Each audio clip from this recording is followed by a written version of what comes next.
Good morning, good afternoon, good evening, depending on where you are. Welcome to the kickoff of the Cards 2026 competitive season. It is time for the winter tournament. I am Bear Gardner, for those of you who don't know, and we are here for the top 8 of the Cards winter tournament. I'm joined this morning pre-show by my fellow Brit Bubbles. How are we doing, sir? Morning. Yeah, not too bad. Both of us brought the jackets out for the day, although Bubbles is far more inclined to actually bother with a shirt than I am. But yeah, we're looking forward to seeing what the top 8 players from this season are going to bring into the new seasonal tournaments format. So we've got, as I say, 8 great players who have made their way through a very competitive, I should say, Swiss round with some very close calls on who made it through. So let's take a quick look at the bracket and see the players that we are bringing. So we have Mashiro, Gigi Master, Hashiman, La Pluma, Yao Lu, Taboo, C, and 66 Better have all made their way through. And they will be playing through the bracket, competing for their share of the winter tournament prize pool. I'm quite excited, Bubbles. As I say, it was a tight Swiss, and I think we're going to have some very competitive matches today.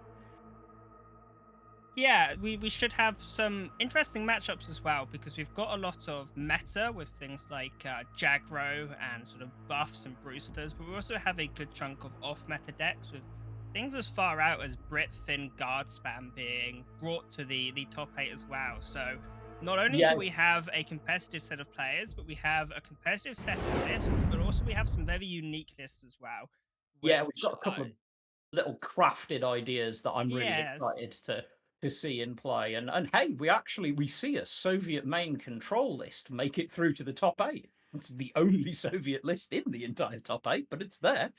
So we will see those shiny new resistance cards again, which should be good. So I tell you what, let's have a look at the players. So let's run through the player cards and just have a look at the people who've made it to us. So yes, yep. So we'll pop up. Yep, there we go. So we have Shina Mashiro, who has made it through with 1,700 matches, 59% win rate, but a 5-0 Swiss record, and is a lover of Blitzkrieg. Can't really blame them there.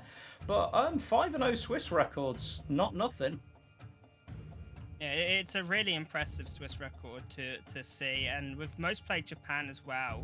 We've seen a fair amount of Jagro on ladder and as well as in this tournament. We Yeah, did see a few players in the Swiss trying a different Japan style. We saw some yeah. sort of Japan Finn stuff, but Japan Germany is sort of the way to play Japan at the moment. The Japan Soviet deck has been put a little bit more into the back burner, and Germany has once again taken place as the primary ally for these Japanese decks. Yeah, that classic Jagro. So as we hop over to our next player card, I will say, yes, 7 of our 8 players brought Germany as their Japan ally, and the other player did bring a Japan-Finland one. Why don't you take us through GG Masters' profile? So yeah, we don't see quite as impressive a Swiss record with 3-2, but still good enough to get into the top 8. We see most played being USA. Now USA has been a pretty popular nation at the moment on ladder, especially with this USA Brewster's deck, and typically you bring Brits with some buffs as well as the allies. A very popular deck, and we should see a decent amount of it today. And yeah, that's GG Master. Absolutely. So rolling right along as our fabulous production team brings up Hashiman. So Hashiman, most played Britain, after my own heart. 4-1 Swiss record, again, quite impressive, and a 71% seasonal win record, which is definitely notable. Again, we saw Hashiman a fair amount, and is definitely a player to watch out for, and showing the love for the Tarnow Regiment, even though we will not be seeing any of the Legion's decks in this tournament. Yeah, I mean the Legion's deck it used to be very popular, and with the 4K Tano, it did come back for a little bit, but it's not the right environment for it at the moment, especially with things like harass not available, which is really important to the deck, and there's a lot of suppression going about as well. Yeah. Something which is very interesting with Britain is we do see a bit of a divide where some players think buffs are still the way to go, but we also see a lot of discard being brought today, and Brit main being one of the ways people are running this. Yeah, there's definitely some different views, I think, on the way that players have chosen to bring different nations. So let's hop along to our next top eight player. And why don't you chat to us a little bit about La Pluma? So yeah, most play Japan as well, and you see Lotus Vard as the favorite card. I mean, this is one of the cards people bring Finland for. It is very much what you build around. Being able to operate all your units for cheap is very important. So you would think that they would be the player bringing this Japan Fin deck, but no, they have gone with the Japan Germany still. So even with players that are a big fan of this, the Germany ally is just the vastly more popular version. We also see a Swiss record of 4-1, which is very impressive and gives us a good idea that La Pluma has a good understanding of the meta and what decks are the most powerful, most viable up against other competitive players in a tournament format and not just on ladder. Absolutely. And again, 69% win record across the season is very solid.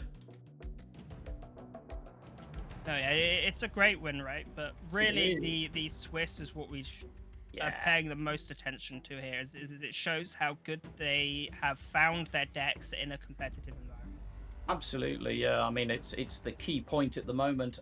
Speaking of Swiss records, we have Yao Lu, who also is a 3-1 Swiss record, coming in most played Germany, and showing off everyone's favourite IS2 printer friend card in their 272nd guards.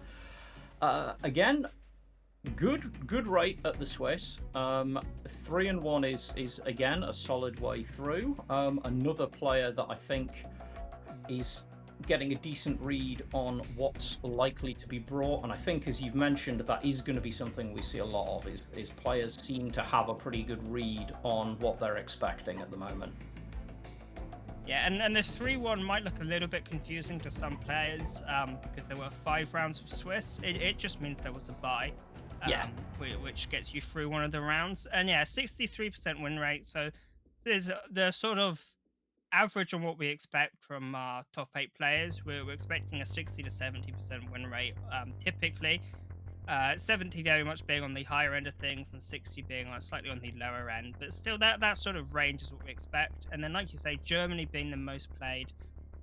Germany is something which has been a little bit more popular as an ally nation than a main nation. This crossfire card is really powerful at the moment, and you're able to bring this without actually taking the Germany main, which Yeah, just makes it slightly easier to fit into the meta as an ally rather than as a main.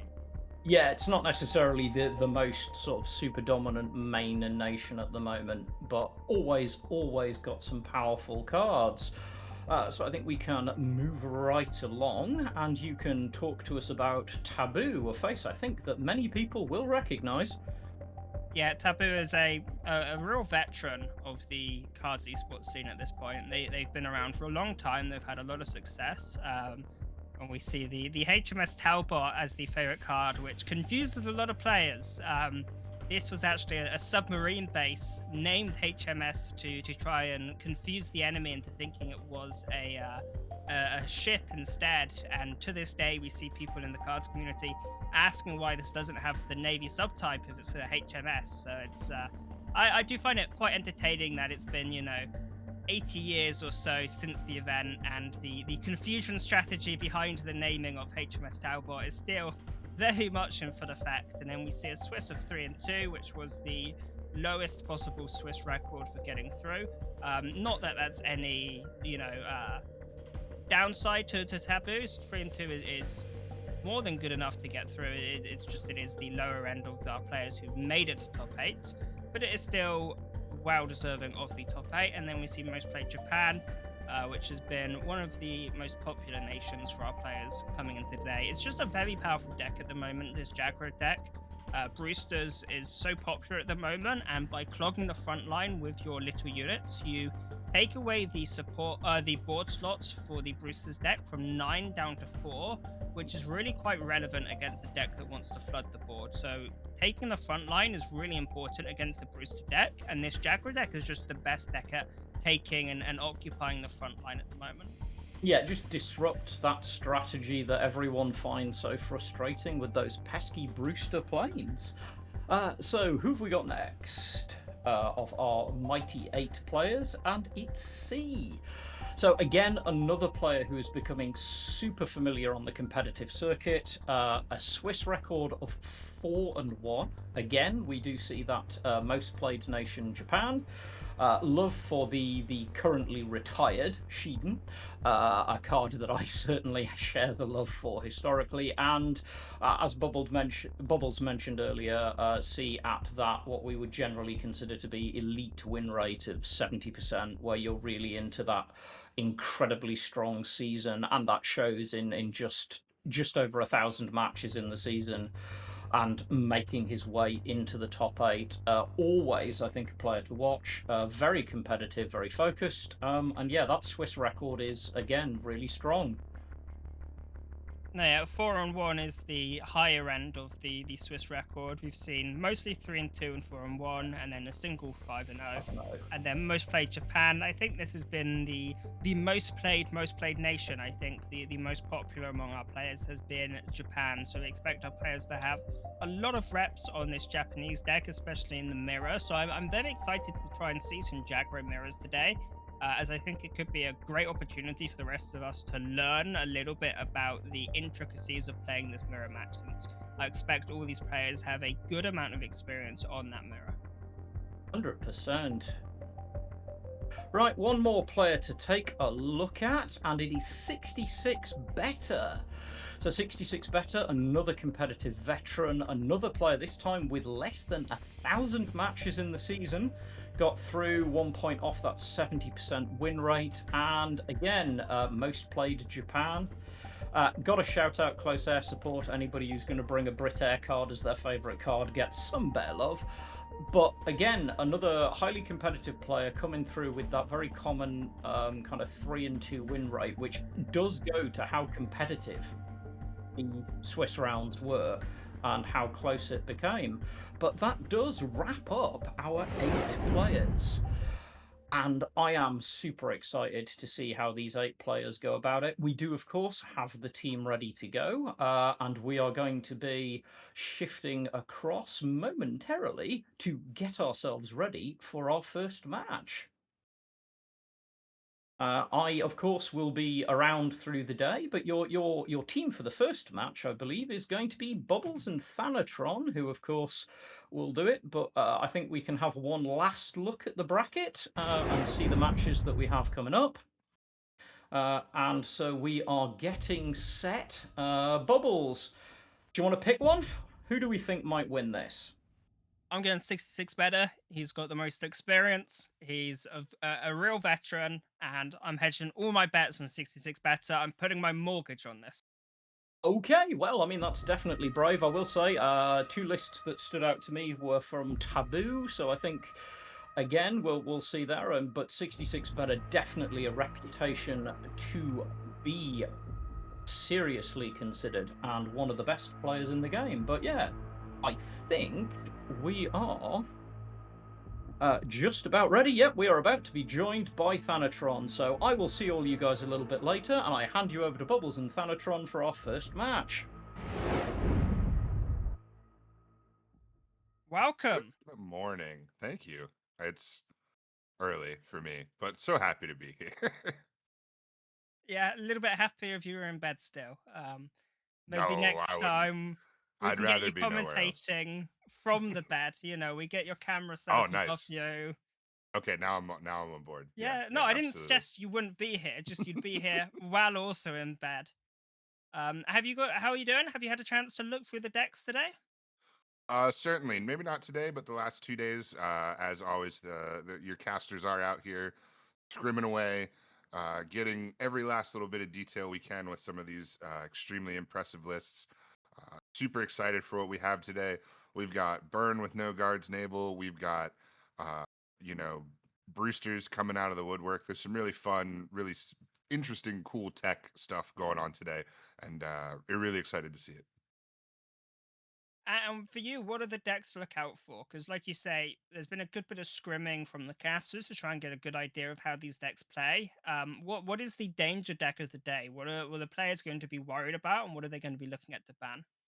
So I think that this is really aggro meta currently, right? We've seen a lot of Jagro today already, as far as you guys looking at deck lists. We've seen almost everybody bring buffs. We've even seen some people struggling with that fourth deck choice, where that fourth deck choice is kind of manifested in US buffs as just like a lack of maybe better alternative. But I think the one that I'm really looking forward to is the Soviet France. It was not taken as much as I thought it would be. It is sort of the biggest, thickest, chunkiest, heftiest control that we are going to have today. And I think that that creates some very interesting lineups. Out of all these aggro decks, there are a few Heinz decks floating around. I've seen a Soviet tank list, as well as kind of our more bog standard at this point, Jurfin kind of Heinz decks. And I think that those are going to be really interesting because they provide more back end while still being aggressive. So that deck is going to want to play those control decks. It's going to have much more top end to hang in the late game if it matches up against some of those thicker decks. But it'll be really interesting because when it gets paired against some of these fleeter, faster Jagger decks, it's then going to be on the back foot even as an aggro deck. So it's going to be in a real tenuous position where it could be really great or it could be really slow. So I'm really excited to kind of see how that pairs out. I think that that's going to have a lot of far rippling effects on the results today. And you mentioned among these aggro decks, there's a bit of Heinz, and we are going to go to the decks now. And one of these players has a couple of these Heinz decks. If you're able to take us through the decks for C here. Yeah, absolutely. So the very first one we see is a Jagro, as we just mentioned, and you definitely see some new stuff in this, like that new KI-61 provides a lot of top end as well as a little bit of burn on the destruction effect. But at some point, this is Jagro. We've got 35 Ts, we've got recons, we've even got a Blitzkrieg to try to sneak in that huge bit of extra damage. Next up, we have a US Fin deck, and this one has also been extremely fun to play, extremely fun to see. Some really interesting stuff going on here. And what this really is trying to do is set up those big turns with the big three. It's actually quite easy to get maybe a 4-unit board where you have uh, two Finnish units, two US units, and therefore providing like +2 to that whole board, or maybe even a +3 to some and a +2 to others if you have a 3 and 2 lineup on the board. And the Calliops, of course, providing a lot of little ping damage maybe to kind of get some stuff out of the front line. Then, of course, we go to buffs. We've seen buffs a ton. Everybody has seen buffs. Maybe some are even tired of seeing buffs, but it is certainly here. The buff unit, of course, getting double buffed every time you touch it or it is targeted, creating some big pop off turns. And then last, we see the Heinz deck that we kind of just spoke of. So we do have a German Heinz, we've got fast Heinz, we've got Greif, we've got all the little ways to try to save money on some of these tanks. And of course, Ladisvard is a huge card in that deck. Getting that board op cost reduction is huge, letting you swing with some very big wild tank turns. Pretty standard lineup, but a really tough lineup. So excited to see what Side's got for us. Awesome, thank you. And their opponent is going to be 66 better, so we'll take a quick look at their decks. We see deck 1 is this Jagger deck. It's incredibly popular. We're going to see a huge amount of it today. There are a couple interesting cards which are now included in it, but I think we'll get to those when we're in the matches themselves. This next deck is a USA Japan sort of mid-range deck. It's a little bit more aggressive.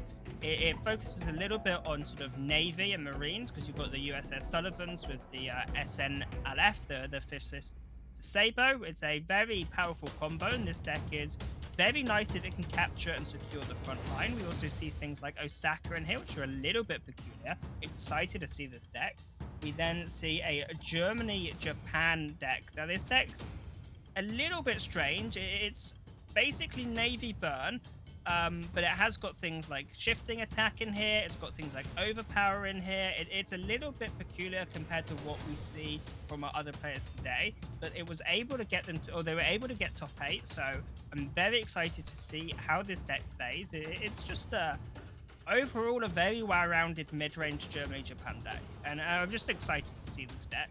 And then we, of course, see this buffs deck. Everyone is familiar with this deck. We do see it being slowed down ever so slightly with things like Queen Zone and Whirlwind being put in here. Try and give yourself a little bit more longevity, but I think everyone has seen a buffs deck at least once on ladder at this point. So those are 66 better decks. We're not going to spend too long on them because we are going to be in the match in just a moment and we get to see these decks in action. But first, we're going to take a look at some bans. And we see ABB always ban Brit being brought out here. Now, typically this was for Brit and Brit control, but now buffs will continue to carry the flag of always getting banned. And now we see Japan, Germany, and USA available for both players. Does this match your expectations here, Ben? Yeah, absolutely. I can't really imagine banning anything else but Brit. Buffs is so tough. It is basically in a sort of meta warping state where the gravity, so to speak, of buffs kind of controls everything that you're able to do with everything else, almost in a really interesting way, right? Buffs kind of controls how long games can go and how much control that you can sort of bring. So I think banning it definitely makes the most sense, and I think we're going to see a lot of that over the weekend. Yeah, it is interesting to me though, because most players have brought a fair amount of tech, and they're still choosing to ban the buffs deck despite bringing the tech. Do you think this is in preparation for the expectation of USA Brit and Brit USA? The idea that I'm going to ban one buff deck, but I can't ban both of them, so I need to tech for it no matter what. Because obviously, if you're teching for a deck and then banning it, that tech is somewhat obsolete. Yeah, and I think that's a really interesting thing that Cards has kind of dealt with over the course of the game, the life of the game, is that there has kind of always been two schools of thought whether to tech or not. Uh, and I think that the prevailing wisdom has more been that you are better off banning and not teching. So your point specifically about how this US based version is kind of the inverse, forcing you to tech because you can't ban both versions is certainly interesting. And that US deck that some people are bringing is also not favored by everybody, right? We've got some kind of out there US decks or out there fourth decks in comparison to how short the meta has become with all of the aggro. So once again, super, super interesting. And right off the bat, we see probably for my money the strongest deck that isn't buffs, right? And it's just classic old Jagra. And we see 66 better going for a turn one pass. Doesn't want to get the 15th cavalry killed, presumably as a reaction to the power of this 106th. You could move it to the front line, you could play it and keep it back, but then it will just get killed by this one damage ping. These 106 are so powerful at the moment that you really are forced to play around them with when you play these 1 HP units. Say, being able to find an expansion is huge here, as their hand was looking a little bit low on value, and this just makes it a lot easier to play the long game when you're able to find these expansions. One Yeah, credit draw two is still the most efficient way to draw cards really in the game.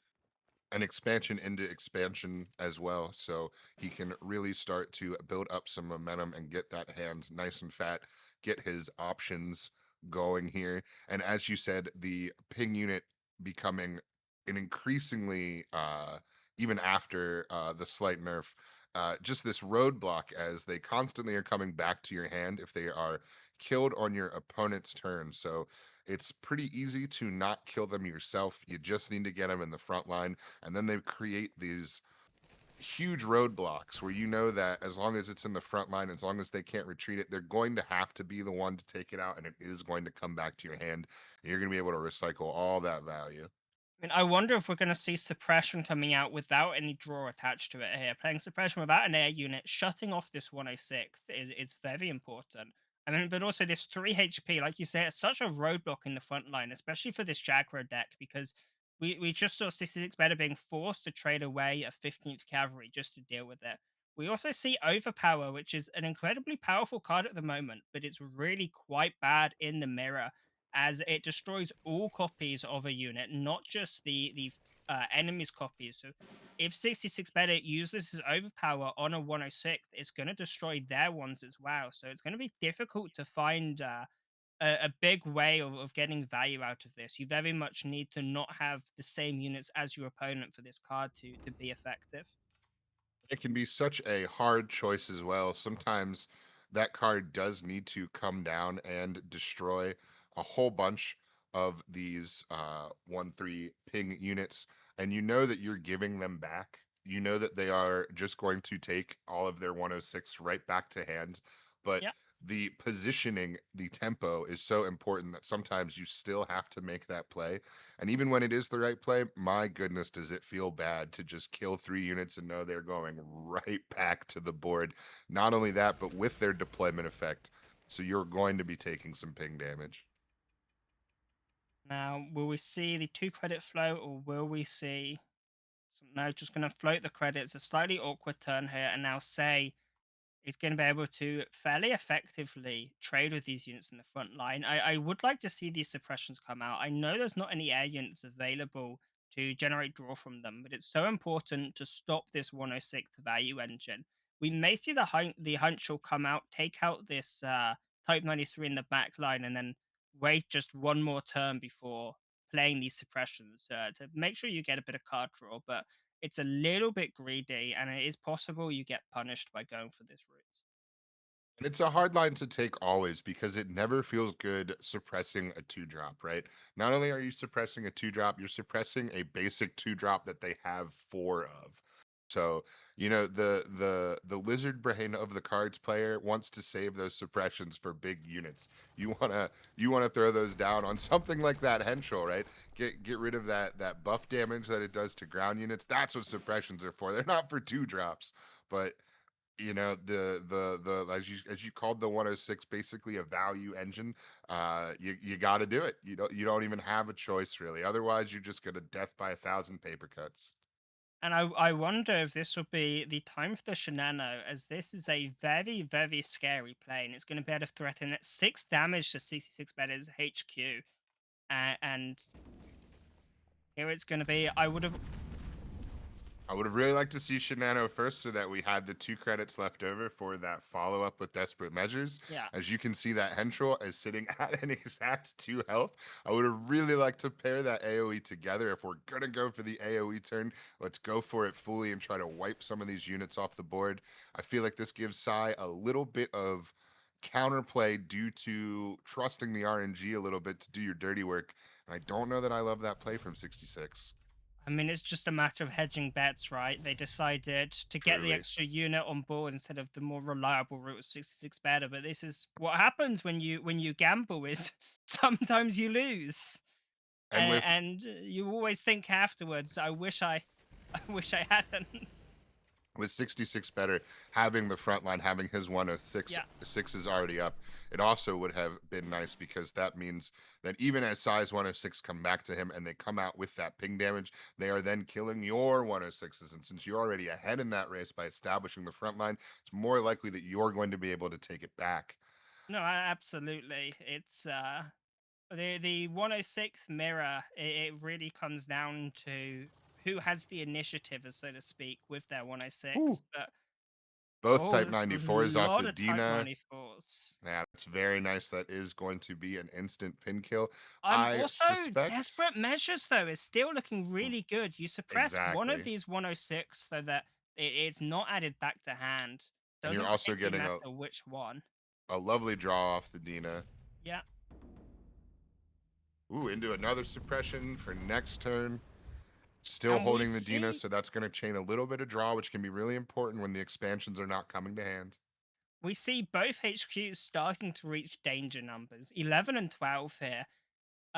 It's getting to the point where you can expect to face race your opponent at some point. I've also just noticed both our players have golden HQs. Both are really Beautiful. showing off the swag today. But this 20 Panzer Grenadier could be a huge amount of damage with the fighter available on board. It could be a +3/+3 to the 35T. Being able to get combined arms out of this is just very, very game changing when you have fighters on board, but also with 7 credits available for C, it's going to be difficult to find the breathing room where you feel like you can play this and not just lose board control in the process. And the actual opposite almost true for 66, right? That desperate measures taking him down that 1 credit slot. It'll be 6 for him this turn and not 7. And if it was 7, he'd have a really good German Sherman of his own.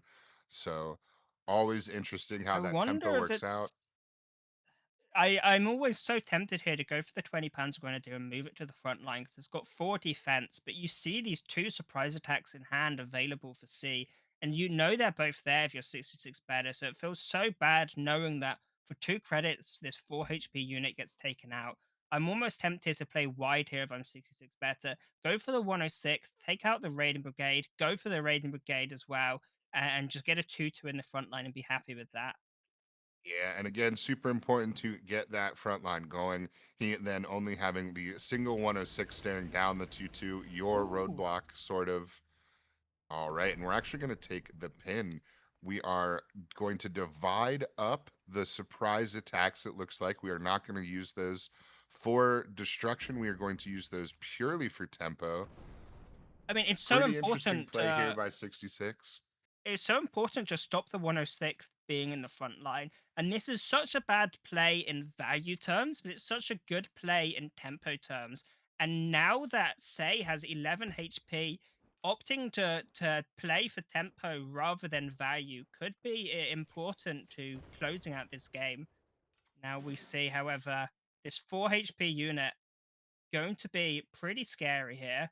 You do have the Type 93 to make this a single trade. However, if you do so, you don't then generate this 2-2 guard, which is pretty important at this point in the game as it stops a combined arms 35T attacking you in the HQ.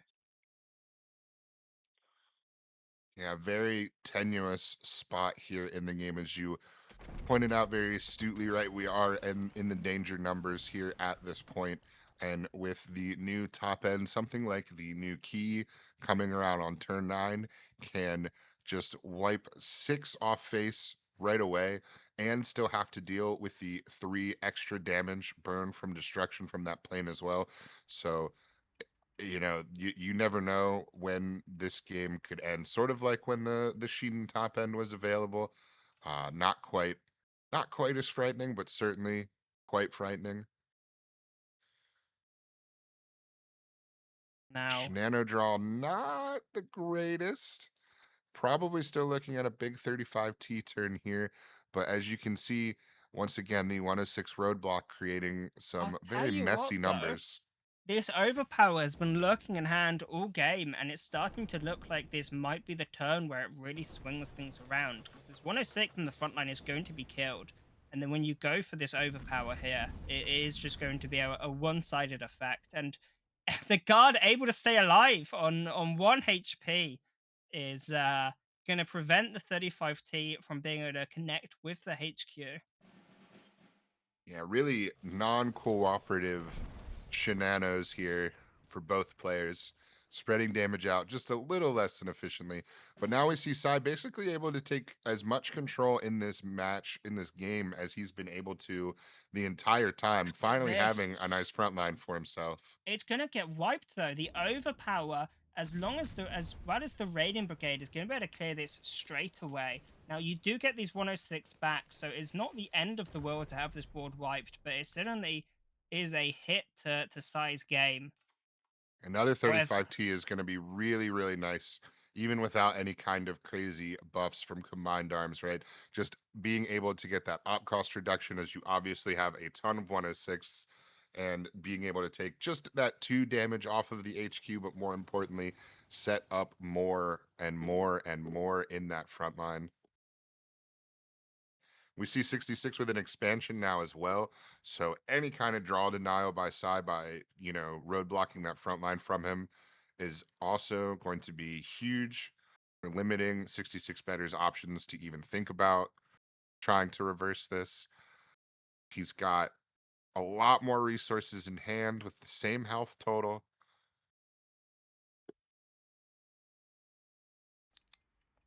I Really mean, thinking this turn just out wisely. so many resources available here for say, and 66 better did take a couple tempo over value options, and unfortunately for them, they weren't able to convert that tempo into a meaningful advantage on board. So now they have very much lost out on value to the point where Say is now able to just really push through the grind fest and eventually come out on top just pretty much through nothing but grind. And these 106s providing so many different levels of value in this matchup, where now taking his 106s, you also have to worry about all the ping damage to face. Because now, as each of those 106 dies, they are a nice single ping damage for side to direct, possibly, right at face, and really start chipping away. That paper cut death is certainly close. He's only looking for. He's got another Type 93, so we can get 4 damage on the HQ Oh, with I just hold the on. Dina. With the Dina plus the other Type 93, I believe this should be able to just about finish the game with exact Yep, lethal, right? yep, absolutely. Buff wagons buffing each other, getting that Dina up to 3, and as you can see, every little bit of damage matters. That is going to be an exact lethal on 5 damage. Just piecing together exactly what they need in the exact time they need it, and the margins for that matchup are very, very thin. I mean, it really just came down to C was able to better generate long term resources, whereas 66 better just had a slightly more difficult time with those long game resources. The Heinschel came out and really caused a lot of disruption to the game plan. This big fighter, which now has to be dealt with, or it will just kill you on its own. And then being able to get the draw out of those suppressions turned out to be a pretty big game changer. Two additional cards is pretty important based on how the matchup turned out. Obviously, it's possible you take the slower route and you just get beaten down on board, but it turned out C made the correct judgment call, decided to slow roll it a little bit, and was able to simply outvalue 66 better. Yeah, and there's no saying that 66 better made quote unquote wrong choices either, right? If he chooses to try to match the value of Psy and not play the tempo, it's very possible that they just lose faster. You know what I'm saying? Yeah, So it certainly is. really, really tough thing to judge. And now we see Psy pivot to this very interesting US Fin deck. There are some real interesting pop off potential with this deck.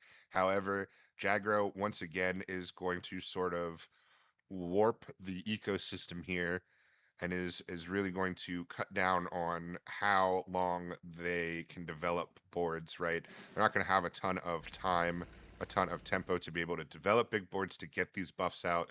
But if they do, these units, once buffed, are going to be too much for Jagger to likely take down. So this is going to be an interesting matchup. And a very slow hand here. We saw only keeping the Svard for this US deck, trying to find some of those one drops, but still unable to find any. It just means you're going to be playing catch up this whole time. The suppression is very nice on the 106. However, this is still going to better eat up a lot of Calliope damage, and it just makes it a very awkward play here. It doesn't look like Sai has any chance to see the ultimate turn with this deck, but if you've played this deck a little bit or you've seen it on ladder, you might have run into the ultimate high roll, the turn 3 patent into Chocolate Boys into Sfard, where they get all 4 Chocolate Boys out, they buff all of them to 2/2, and then they move them all to the front line all at once, all on turn 3. And if they went first, that is a doozy of a turn 3. One of my favorite things to do with this deck is just to send the whole chocolate wave right away. But obviously, that's a mini combo, and Yeah, let's unfortunately, a see rarity to possess those 3 cards in the beginning of the game. the Charlie and the Chocolate Factory combo, where you just suddenly these Yeah, rivers a of whole set chocolate of are waving Balloompas. towards you. But here we can see Jagro is indeed going fast. 35T and a buff wagon is going to enable a very quick 3 damage to face. Turn 4 Sai already missing 7 health and already dealing with some not small units. The suppression on the 106 again is going to be huge, actually And allowing clear that the unit to front be line killed here and not now. just come right back. Yeah, and having one unit available means the Calliope is just so much better of a deployment effect. When you don't know what's going to happen, where it's going to hit, it's so much more awkward. And now I assume you're just going to clog the front line here with both these units. You really don't want to leave the front line available for Sai, because if Sai is able to clear the front line and just go straight into occupying it, it can be awkward. But instead, going to focus on the expansion. Yeah, and I This think that's a could little rich. I think that what they really want there is it just hurts too much to lose your shock unit. Obviously, he moves that at 3-3 up. this. Sturmy is almost assuredly going to take that so that the shock play doesn't go off. But I don't know that I agree with you. I don't know that it was the right call. And it is going to get punished. The Calliope, along with the Svard, is going to mean that he is now able to take up the front line and get rid of this buff wagon. It does leave a shock unit available. However, 66 Better does have some really strong tools here. Going to better go for the 77th trade as well as the overpower. I believe that is the route to go here. But it does unfortunately leave the front line completely empty. Well, actually, I suppose the overpower on the Brewsters is going to be potentially game changing here. Yeah, especially This since I was going to is, say we're going to see the Yorktown play right here. An empty front line means look at all my Brewsters. And 66 says, boy, have I got a solution for you. I remember the last tournament was Worlds, and we saw Overpower taking out 4 Choco Boys. Now, next tournament, Overpower coming back once again, and it's going to take out 4 Brewsters, completely clears the front line, and swings this game around completely for 66 Better. And you do not need to be a cards genius. You do not need to be a multi-time world champion to know that if your 5 cost card just got completely invalidated by my 2 cost card, that I am coming out ahead. 5 is bigger than 2. Yeah, you wasted some monies, boy. Even even the casters are able to clock that one. Again, very interesting here. We see the Type 93s come down, and we see these pins being used as tempo plays instead of removals. And I think that speaks highly to the very aggro meta that we're seeing with a meta lineup that is consisting of Jagro and buffs and a possible third aggro deck, whether it is some sort of German Japan variety or a reverse buffs. But a Now, lot of decks with 3 aggro decks, so we are seeing a lot of tempo plays. I wonder if it is time for the pattern. You can go for the pattern and then get the Sturmy and the Fokker down, and this is going to allow you to do some nice trading as well.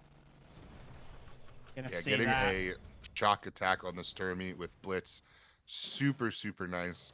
Sturmy's 1 operation cost is truly what sets that tank apart. Obviously, having to pay extra to target it is a real annoyance for the opponent, but where it really shines is being a 3-3 tank that is very nimble on the battlefield. Now, the thing which stands out to me, Say has hand refill. They have the prolonged siege. They have the USS the Sullivans. But do they have time to get to these things? You're on 13 HP, and you've got a Jagro deck beating you down. This fighter's just come down as well. This is pressuring 6 damage. I just don't see in what world you have the opportunity to use your value cards in hand. It very much feels like these cards are amazing, just not for this scenario, not for this matchup. Yeah, especially staring down the barrel of that Henschel.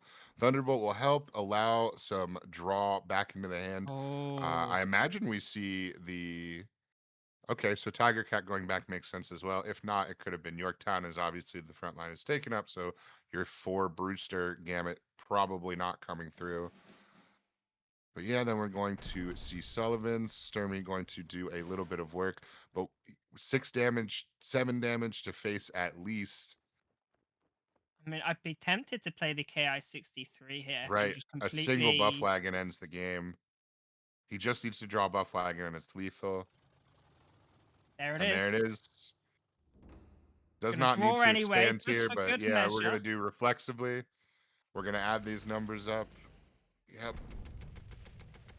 And then we see the surrender. Of course, the big +2 on ground units, which includes the base, which includes your HQ, making that Henschel a absolute nightmare.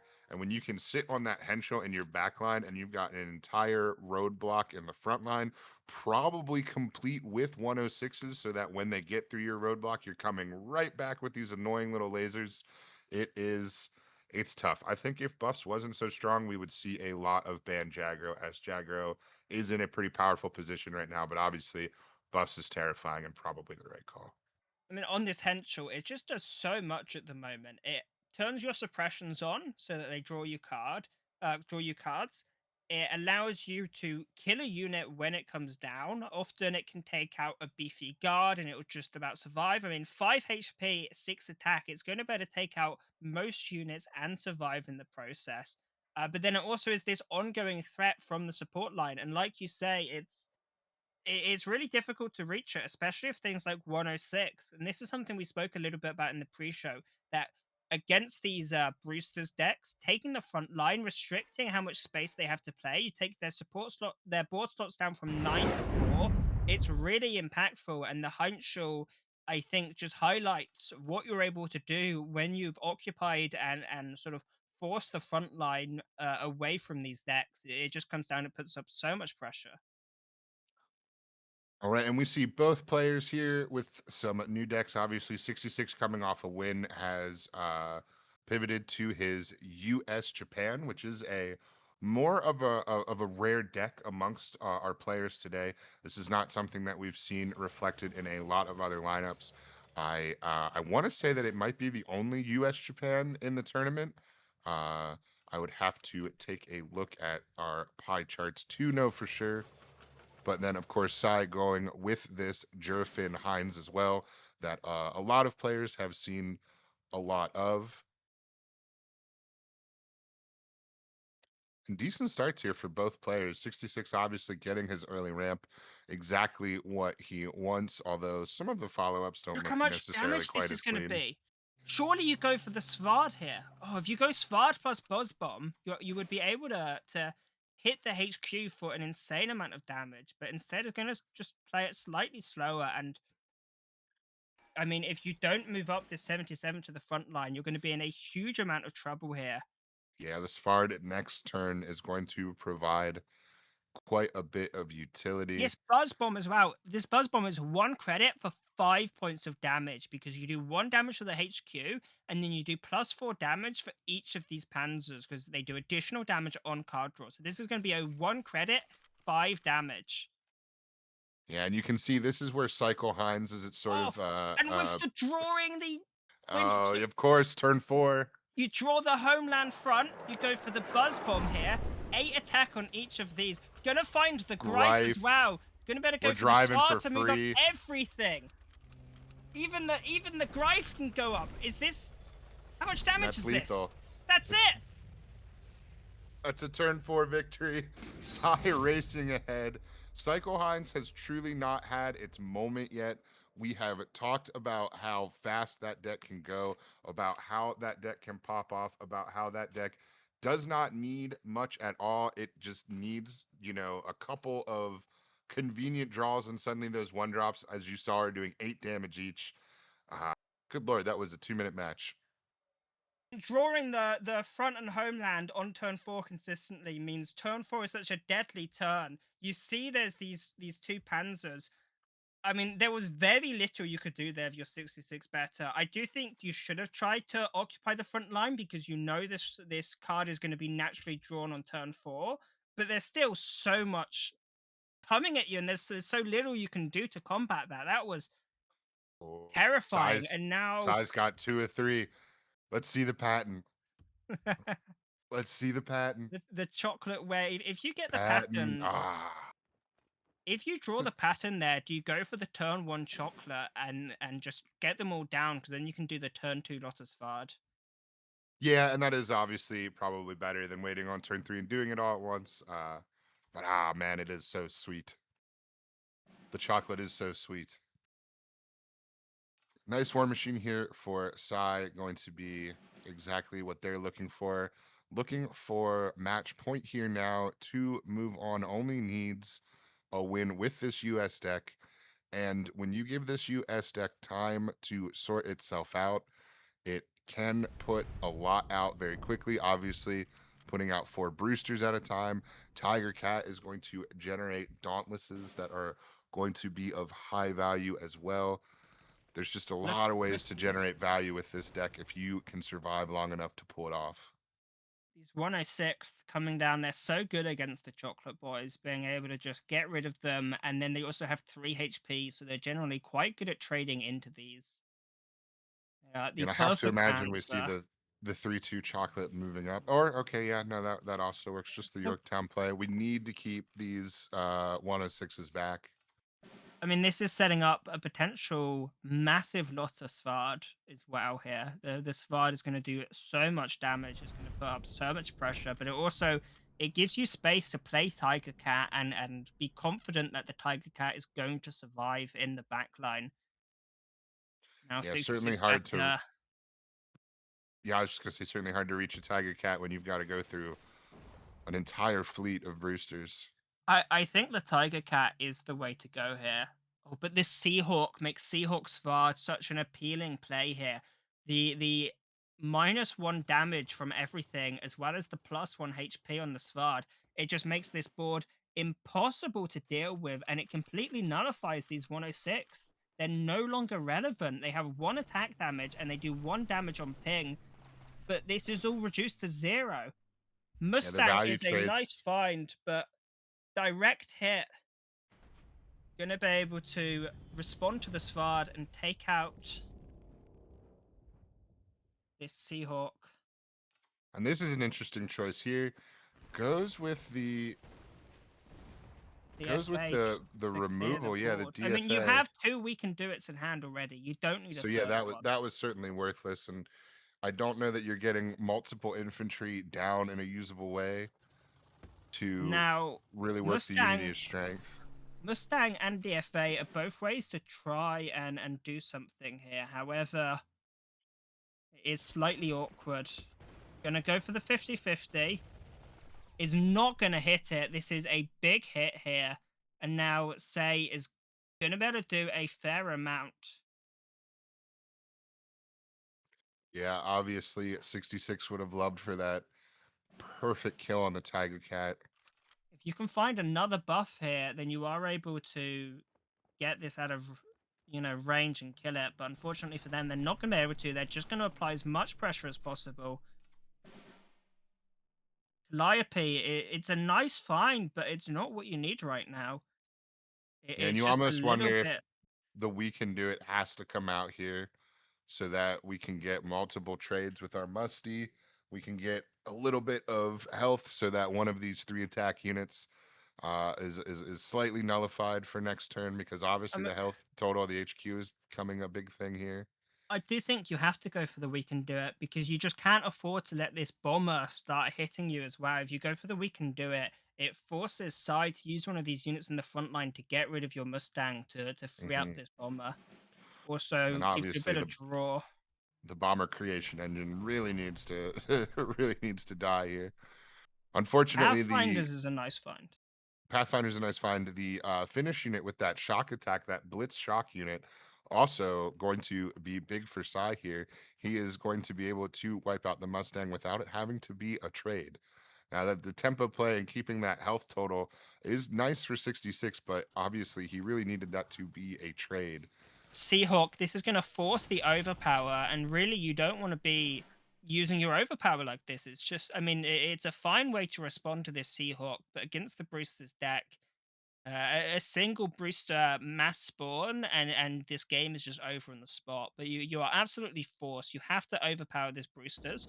Then you can go for the Pathfinders. This takes out the fighter in the front line. You can then go for a Sullivan's buff to get a Well, trade the into one of these. Pathfinders isn't going to get blitz without a unit kill from its Well, deployment, you kill correct? this fighter now. So you get rid of this fighter in the front line. You make it veteran, and then you go for a Sullivan's on it. I see. Yep, that's a very good line. Instead, thinking about Calliope here. In the Calliope is tempting. You can Calliope on one of these outside infantry, and then you can finish something. You'll kill something because you have the 106. You know you're going to get a kill here, and it's just a matter of preference really. Gonna go for the Calliope and then gonna go for the trade as well. Kills has to kill the one without shock because of these Calliope pings. The Calliope deciding it just wants to hit the one. I wonder if we could Mm, have done that better by going for the Calliope first. Greyhound puts him one off lethal here. It's gonna put the Dauntless at 4 damage and do a damage itself. So that's gonna Yeah. be 8 of 9. Really just needs to find one here, but I don't think anything in his hand is going to quite allow that. I mean, you could Gotta go for the assume, prolonged siege, try and find like a loss of Svar to then reduce the operation cost, but it just doesn't seem worth it to take such a drastic route over just playing this slowly over 2 turns. You know you're still going to win the game. You can just play it a little bit slower, yeah, and it's taking him really down to four, starting. It's taking really him down starting to to four look like instead of this one is with it. the right with the unit kill makes this basically impossible. We can do it isn't even going to buy him another turn. It would have to be a very dramatic DFA to hit the Sturmy or the Dauntless to even have a chance here. And I'm not even quite sure that that would be a I mean, chance, DFA plus we can do it doesn't even keep you alive. right? So this is just going to be size match. They are going to be moving on. Yep, we see the scoop by 66. Really nice match by 66. Really tried to keep in there with some very valiant play. But man, yeah, just Sai able to just keep pushing in a way that's just really hard to keep up.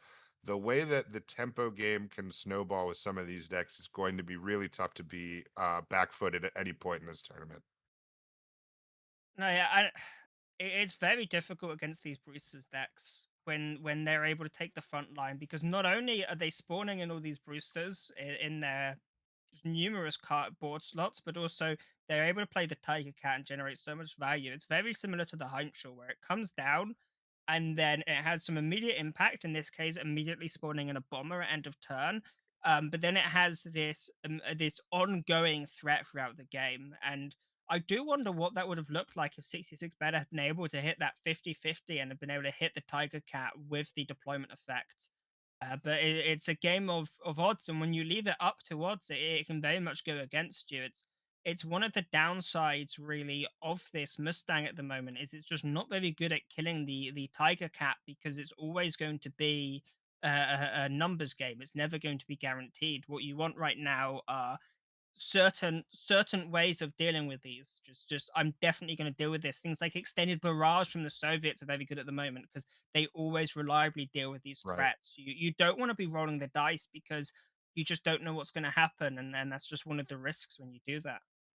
And it's interesting that you mentioned that specifically as well with Barrage because we're not seeing a lot of Soviets taken. I believe there's only two Soviet decks. One is a sort of fat control pile, and one of them is uh, a very interesting Soviet tank deck with not a ton of tanks, but still a Soviet tank deck. And I do hope that we get to see that at some point this weekend. But yeah, the RNG is certainly already playing a big factor in our first match, and I assume is going to keep playing a big factor. We also saw some kind of funny, goofy shenano turns that just did not quite work out exactly the way that the player playing the card perhaps wanted it to. But that is kind of the beauty of card games, right? The we as players or as casters, we don't love the RNG, especially when it doesn't go our way. We hate the RNG, but your ability to adapt and your ability to find a new line when your original line has shifted because of the way that your RNG chips fell.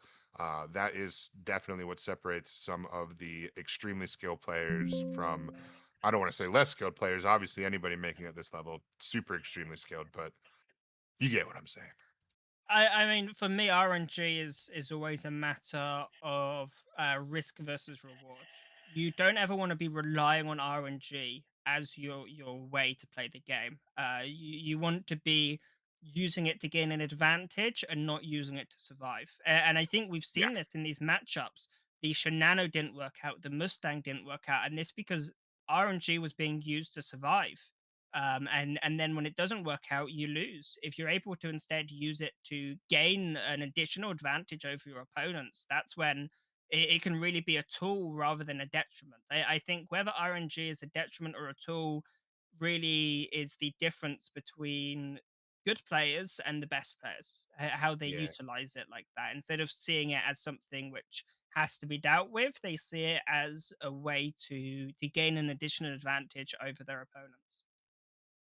Yeah, praying at the shrine of RNG is it's not where you want to be. Not certainly where you want to be relying. But let's take a quick look at our bracket here now that we have our first match gone. Or sorry, not our first bracket, but we're just going to roll into our next match. We're going to actually take a look at Yao Lu's decks specifically, as he is a part of our next match. Why don't you take us through Yao Lu's decks for me real fast? So we have this USA Brit buffs deck. It's one of the most popular decks at the moment. It's all over ladder. It's just such a powerful deck. Utilizes cards like the Big Three and Frontier Force. We also see Ford's Observers being used a lot lately in these. This is very good in the mirror, and it's also very good against the Jaguar deck we see. Then see a Germany Japan bounce deck. This is one of the more unique decks. We did speak a little bit earlier that there's some very unique decks in the tournament, and this is one of them. Um, I struggled with this deck myself. I gave it a go, and I struggled to really get things going. So I'm really excited to see how Yaolu is able to make it work, because I very much assumed it was just a piloting issue on my part, and I'm really excited to learn a little bit more about how to properly play this deck so that I'm able to then go and do so myself in my ladder matches. But it's a very fun deck. The dream in this deck is to get the kamikaze, not the so the Kamazawa down along with the 110 Panzer Grenadier, and then you're doing 5 damage for every unit that leaves board. It's a really fun combo. Um, and then the next deck is this Japan Finland deck. It's pretty much the same as the Japan Germany deck in terms of being a very aggressive deck. But then instead of using cards like Suppression from Germany, we've got the Fokker from Finland. And then we have some sort of soupy aspects in here with cards like Coastal Battalion 7. And then we even have the Storm Division in here. I'm confident in saying this is the first time I've seen Storm Division in a competitive deck. I'm hoping this deck makes it through because I'm very excited to see Storm Division in action. And then we have Brit Germany discard. A lot of players are bringing Brit buffs, but then a lot of players are also bringing this discard deck as well.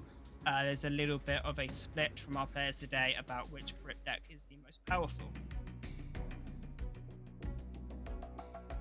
But yeah, so Super interesting calls here, especially with the only player to bring Japan Finland, the only player to bring German Japan in this like thick version. I think the other German Japan decks that we've seen have been much more aggressive. Certainly not going all the way out to a Maus. And then, yeah, as you said, only 1 or 2, perhaps 3. I think it's only 2 though. Discard decks in the whole tournament. Most people obviously going for Brit-based buffs. So really interesting lineup here by Yalu. Let's take a look at his opponent's decks. And his opponent is going to be Taboo with what I would say is much more of a conventional lineup. We're going to start with just Jagro. This is almost exactly what we have already seen from our first match. This is just kind of the standard Jagro now, and it is very, very good and very, very tough. Moving on, we go more to again, a sort of standard more buffs unit. I'm sorry. I just wanted to make sure there I got confused a little bit. I saw that HMS Formidable. Wanted to make sure that wasn't some of our more HMS Formidable base decks that hopefully we'll get to see later today. There's some very fun Brit Finn stuff going on with Formidable. But that is not the case here. This is just a buffs deck. I am just slow at reading. Moving on, we see the big Soviet France deck. This deck is not taken in this tournament as much as I thought it would be, given its relative power level and its ability to kind of play a different game than what all of these aggro decks are trying to bring to the table. We see this new revamped resistance once again with a little bit of RNG, as we kind of went over earlier. Obviously, it's going to take a different manifestation here, as the pins, when those resistances are drawn, are going to come out random onto your board. Can be extremely frustrating to play around, but that is a big, thick deck with a lot of power. And then lastly, we see a deck that has been brought, I believe, 2 or 3 times in this tournament, but we have yet to see it. This is a German-Italian burn air deck that has been floating around. If you played ladder right after our last tournament, this deck was a big deal on ladder, was floating around quite a bit. It has that top end burn with Kriegsmarine and Bismarck, and even the Romas to provide quite a bit of burn damage. They can even use those attack in the colonies the same way. And then in the early game, they are just cutting you and chipping you down with all these tiny planes. We've got Fiats, we've got Machis to keep all these little planes coming at you, as well as plenty of suppression to not only get around your guards, but to get me some extra draws as well. So that deck is very interesting. It looks a little awkward, but once it starts flowing, you'd be surprised at how fast the damage can really rack up. Yeah, I mean, I think this is the deck I'm most excited to see here from Taboo, and we see the Soviet France deck banned away from Taboo here, and we see the USA Buffs deck banned away from Yaolu. I think these bans align with my expectations here. Um, I maybe would have expected the Brit deck from Taboo to get banned, but the Soviet deck is certainly a threatening deck for Yalu's lineup. Do these bans align with your expectations, or is it a little bit of a surprise?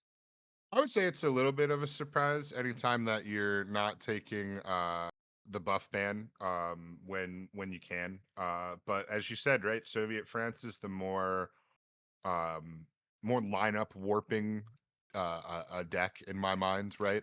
um Buffs is maybe the most powerful deck, but it is an aggro deck, right? So if you feel that you are prepared in an aggro meta to play a bunch of aggro decks, then buffs might not be the scariest thing that you have to deal with.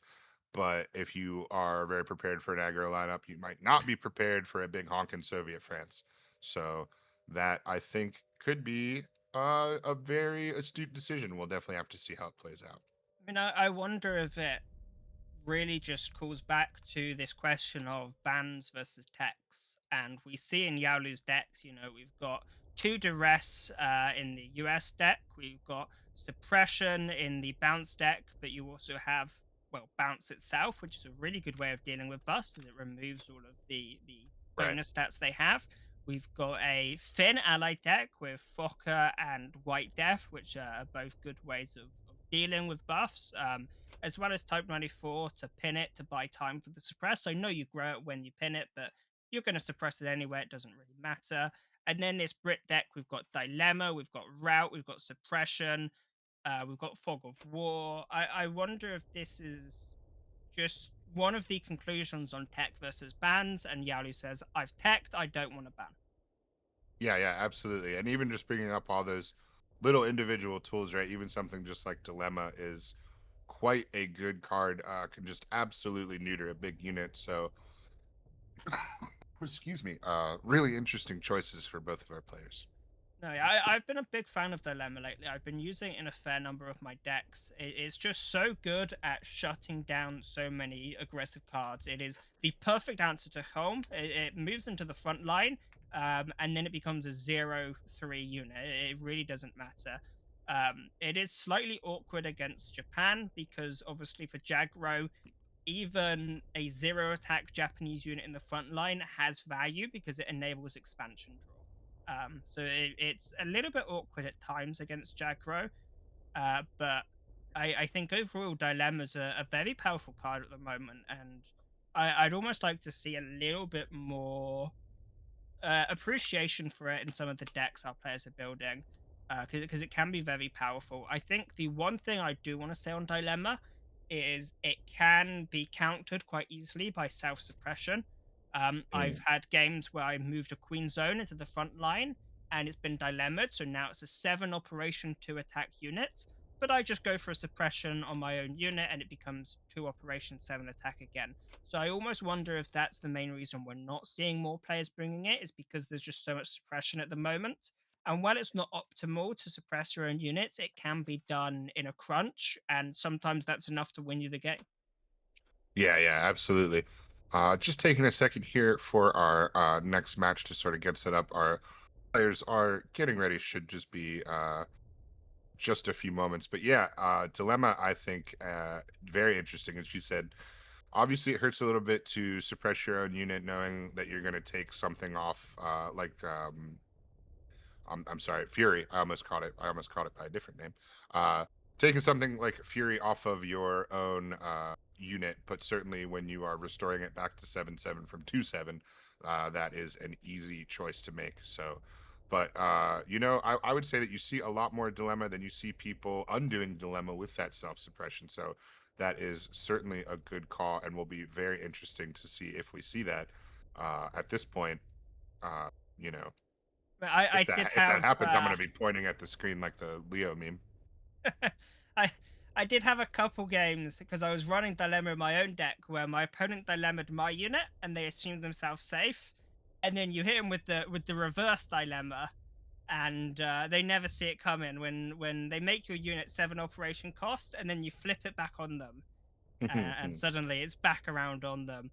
But I believe there's not too much dilemma in the tournament. This Germany Italy deck, I do want to talk about this a little bit. It's just it's a very aggressive deck in terms of like it has lots of air units. They're able to obviously connect with the HQ without needing to take the front line. I'm just slightly concerned about this deck's matchup into Jagro. I'm not sure if it's quick enough to race Jagro, and with cards, it's only got one route. From Taboo's one, it's only got one crossfire in here. I'm just a little bit concerned that you're not going to be able to survive against Jagro. Obviously, you have a bit of healing with attacking the colonies. Just, I'm not convinced that this is enough to sustain yourself, especially if you go second against Jagro. Yeah, and it's really interesting with that deck as well, right? I think the first thing that I was taken aback by was I saw what was very clearly a burn deck, and I saw no guards naval. So I was like, okay, well, the main part of the burn engine that we've seen these naval burn decks utilizing just completely isn't here. So where are we making up this burn damage? Just a couple aromas does not seem like enough juice to make up for that loss. But in practice, you'd be quite surprised at the amount of damage that that deck is able to put off. Obviously, as you said, competing with Jagro when you're, especially if you're going second, your fiats are coming out at 1-2. That's going to be extremely, extremely tough to get over. So we will have to see. But our first game here is looking like, is it Brit? Yeah, it's going to be It is Battle of the Brit. Brits, and two different approaches here. We see the buffs Brit against the Brit discard. Now, we do see some strong tools here available in the opening hand of Yaolu. This Fog of War is very good against buffs. It removes everything they've got on them. Obviously, when it puts them back on the deck, it gets rid of these huge stats, but it can also brick a couple draws. As you tend to not want to draw additional copies of buffs. We also see a Monty, which is just great for buying time, especially with these honeys. Yeah, when you're playing a discard into an aggro deck, basically the best thing that you can ask for early is your honeys and your Monty. It's going to be able to provide you with a lot of extra time to get your defenses set up. Obviously, the honeys are going to be able to provide you some extra defense. And it's really nice to see the honeys back, right? Such a staple so long as this one of, Britain's really only useful light tanks in the entire game. But it is oh so useful and very nice to see it back. And look at this Fog of War. It comes out, it puts two buffs on top of the deck, and it removes all additional stats they had. But no, I absolutely agree. The honey, it's been a bit of a blast from the past to see it coming back and being relevant once more, as it did go onto the sidelines for a little bit, but now able to come back. I think the healing that's available in the game has just shrunk a little bit compared to what it used to be. You don't have cards like Glamour Boys anymore, able to just offer this great rate of healing at plus guard. So Honey's coming down and picking up the torch again. And A a little bit of pretty an awkward awkward turn turn. here. Yeah, Yeah. we both at the same time just It's taking what Yalu's choices are and being like, all these choices are bad. I do think it's gonna have to be, yeah, go for the I mean that's rough. You put yourself to 30, which is nice. Get a bit of extra HP going, but you were hoping to find something useful in those cards. I think the perfect find would be something that can suppress this 1-8 and prevent any additional draw here. Now we see King's African is a great find here, as this means this Valentine is going to be particularly scary. Able to blitz out 10 damage from hand with this Valentine later on in the game. Yeah, absolutely. Looked like we had a brief connection problem, so there was a bit of lag on Taboo's turn, but I think thankfully they were able to reconnect without losing any actual tempo or have the even really the rope appear. Right, no turn loss there, so really nice to see. Now both players with sort of a wealth of options here. The volunteer observers coming down without any draw is slightly unfortunate. However, it does set up the crossfire for the future. And now so many forwards observers here. I think everyone's observed at this point. Very, very forward on our observing. Oh, is The this chain gonna home in hand is also nice, but it might not matter the way that Yalu has managed to set up this crossfire. We've got a 1, a 2, and this is going to go up to. We've got a 1, a 2, and a 3 now. Oh, however, just tempted by this Queen Zone.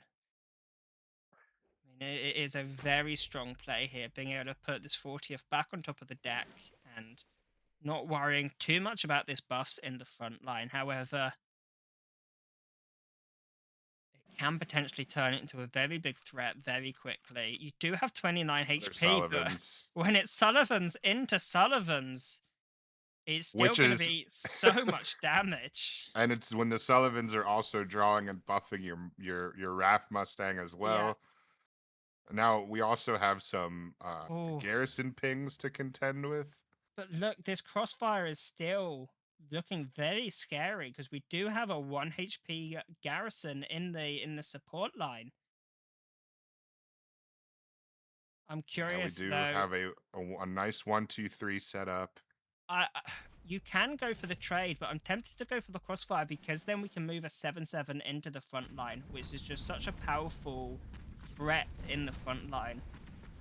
I mean, it does threaten a two-turn clock, but more importantly, it threatens any unit in the support line. However, unfortunately for Yaolu, the chain home is going to be the perfect answer. Yeah, which is quite impressive that your aggro deck, which is It's much got to more be nimble and small, is able to just deal with that 7/7 in the front line, no problem. second crossfire, right? You get rid of this buffs as well, and then you can even play the Wrath Mustang and just get it down on board. Yeah, and still a forward Gonna go for observers the left in Henschel. Yalu's deck. No Ooh, we're fight just trying to put Henschel. on Henschel, put on pressure. I would have rathered the Mustang here because I value this deployment effect more than I value getting the blitz out of the Mustang. But maybe it doesn't want to trigger Bond. Not sure why else you would go for this route. And Valentine seems like the obvious play here. It's going to do a huge amount of damage to the HQ. Going to be able to smack 12 to the face. Going to be half of Yaolu's health. Yeah, now perhaps thinking about if they want to take damage to face and the trade, yes. That 7 Oof. health, so big, creating a 6-1 instead.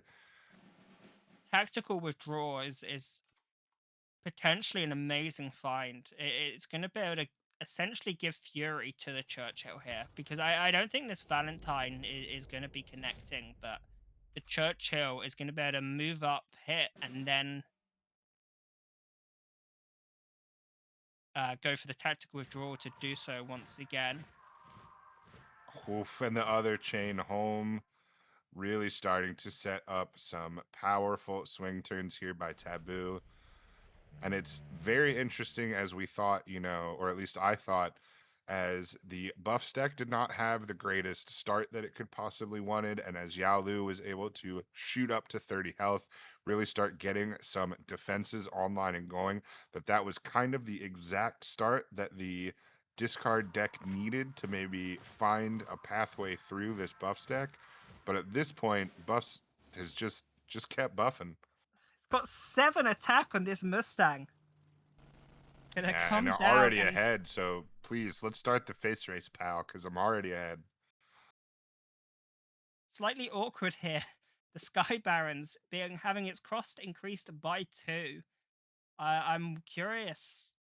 Is it still the play just to go for the Sky Barons on it? Yeah, I'm not quite sure what else you could truly do. Frontier Force to get out a garrison will also buy a little time, and that can maybe lead into the fortification next turn, and we can maybe try to claw out of this hole. But as you said, the Churchill play for Taboo also looming. Taboo with just a whole bunch of stuff.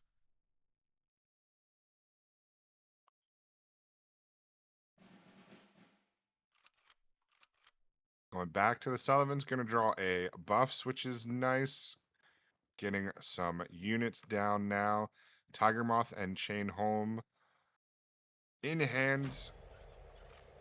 Yeah, Churchill going to play a really nice tempo play, and we are going to set up a possibly lethal big old Churchill play. And that's even not counting the other couple things Yalu is going to have to take care of here.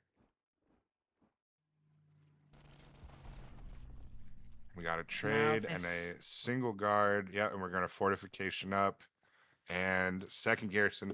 Really nice here from Yalu. We also have Oh, the HMS Ultra. Formidable could be huge.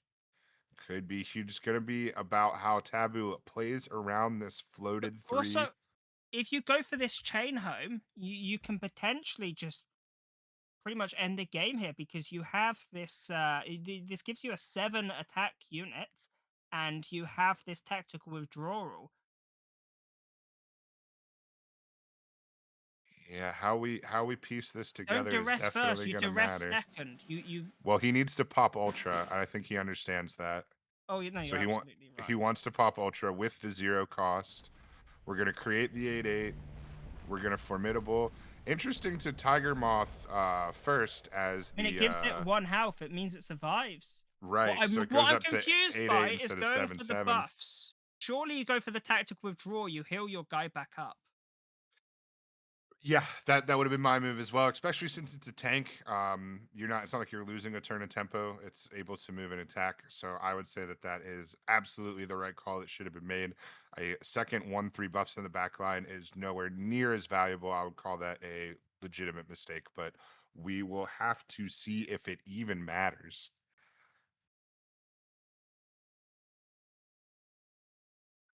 I mean, wave after wave is an excellent, tool here. Being able to just completely clear this board and. Looks like we're still going to go for it. We just want to get the Black Prince online first. Oh, but hold on. Deploying the infantry enabled the Valentine, so we're going to be able to go for the Valentine lethal here. Valentine plus That's tactical withdrawal is going to end the game because they deployed the infantry specifically. And that must have been the buffs play. We did not see it,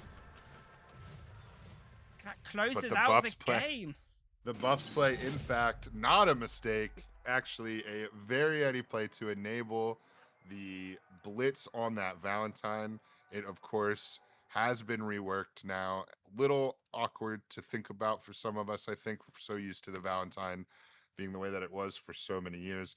But now, yeah, that Valentine able to sneak out a blitz due to the fact that a British infantry was deployed last turn, and that's a game-winning buff in that situation. So extremely heady play, one that commentators, you know, not I so mean, not so good at seeing that one.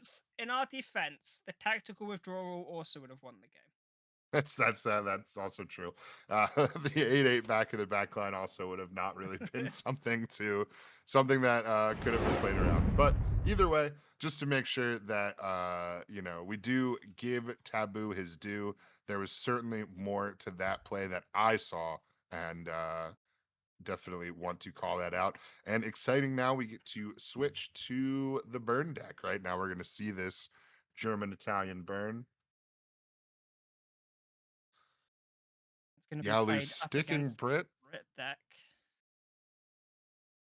I mean, there's some healing, right? There's healing available in Yaolu's Brit deck, so not going to Certainly, be the certainly. worst. But I find generally out healing burn decks is quite difficult because they're just able to output so much damage over time that actually the way to deal with these burn decks is to kill them before they kill you, rather than trying to outlast them. It can be quite difficult to actually outlast these decks. Right, and not only that, but the way that this new burn deck sort of works is that the burn is only the top end. The bottom end of the deck is all just aggro tempo. So that can be even more because that it's maybe harder to out heal. You have to you burn, you just heal, right? If someone burns you, you heal the health back, and you've Yeah. sort of nullified what it's done. But when that's coming from units, healing it back doesn't deal with the fact that the units are still there. Now we also have to make trades.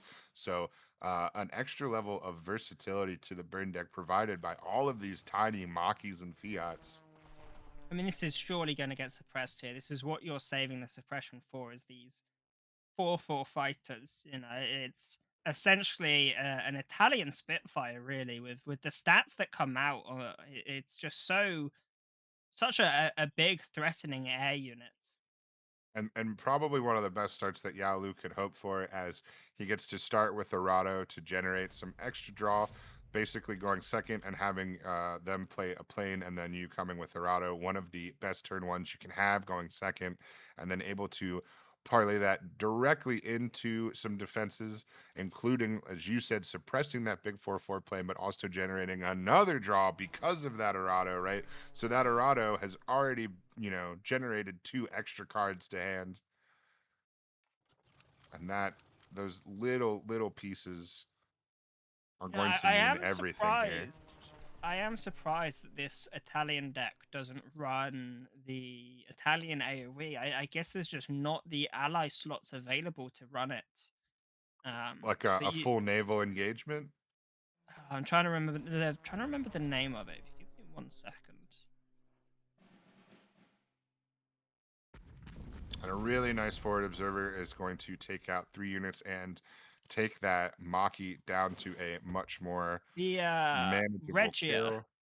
the Regia Aeronautica, where it's Ah, damage to yes. enemy units, because that does hit HQ as well, I believe. It's damage to each enemy equal, so it does also burn the HQ. And if you've got 3 or 4 air units down, it's a huge amount of damage. But I suppose there's just not the Italian slots available to fit it in. Which is interesting as well, because there are plenty of air units to truly make it a frightening prospect. So Well, that's the, the I'm deck looking is at these really set up for it. boards. Yeah, I'm looking at these boards and I'm thinking, it's such a big threat, and it's so good against like Brewsters as well. They play with these Brewsters, and they have them all down on the board, and you just respond with Regia, and it just clears them all.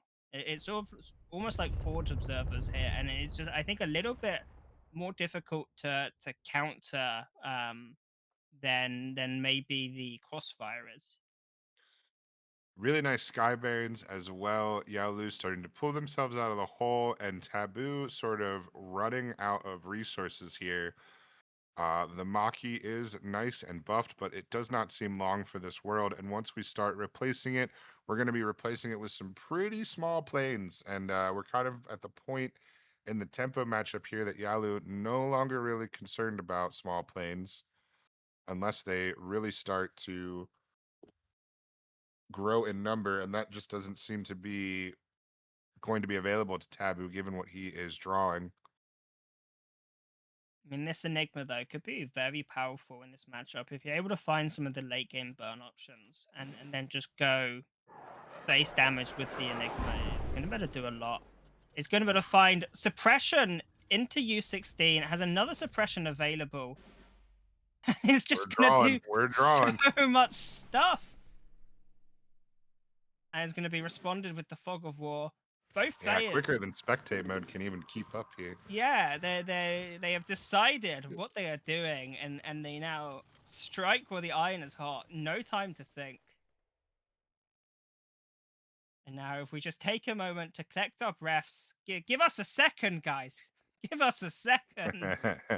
Queen Zone coming down on the Maki is really nice. We're going to wipe the buffs Look at off. this However, Enigma. we didn't take any of the planes, so the buff's coming right back. Yep, and we're setting up a really big Enigma here. Draw 5. On the Regia, because the garrisons are next to each other, they're gonna clear it up. They're gonna free up space on the board. Well, not sorry, the suppression with the garrisons next to each other is so awkward. I would have almost wanted to save the suppression for another turn when you can instantly attack with one of your big fighters.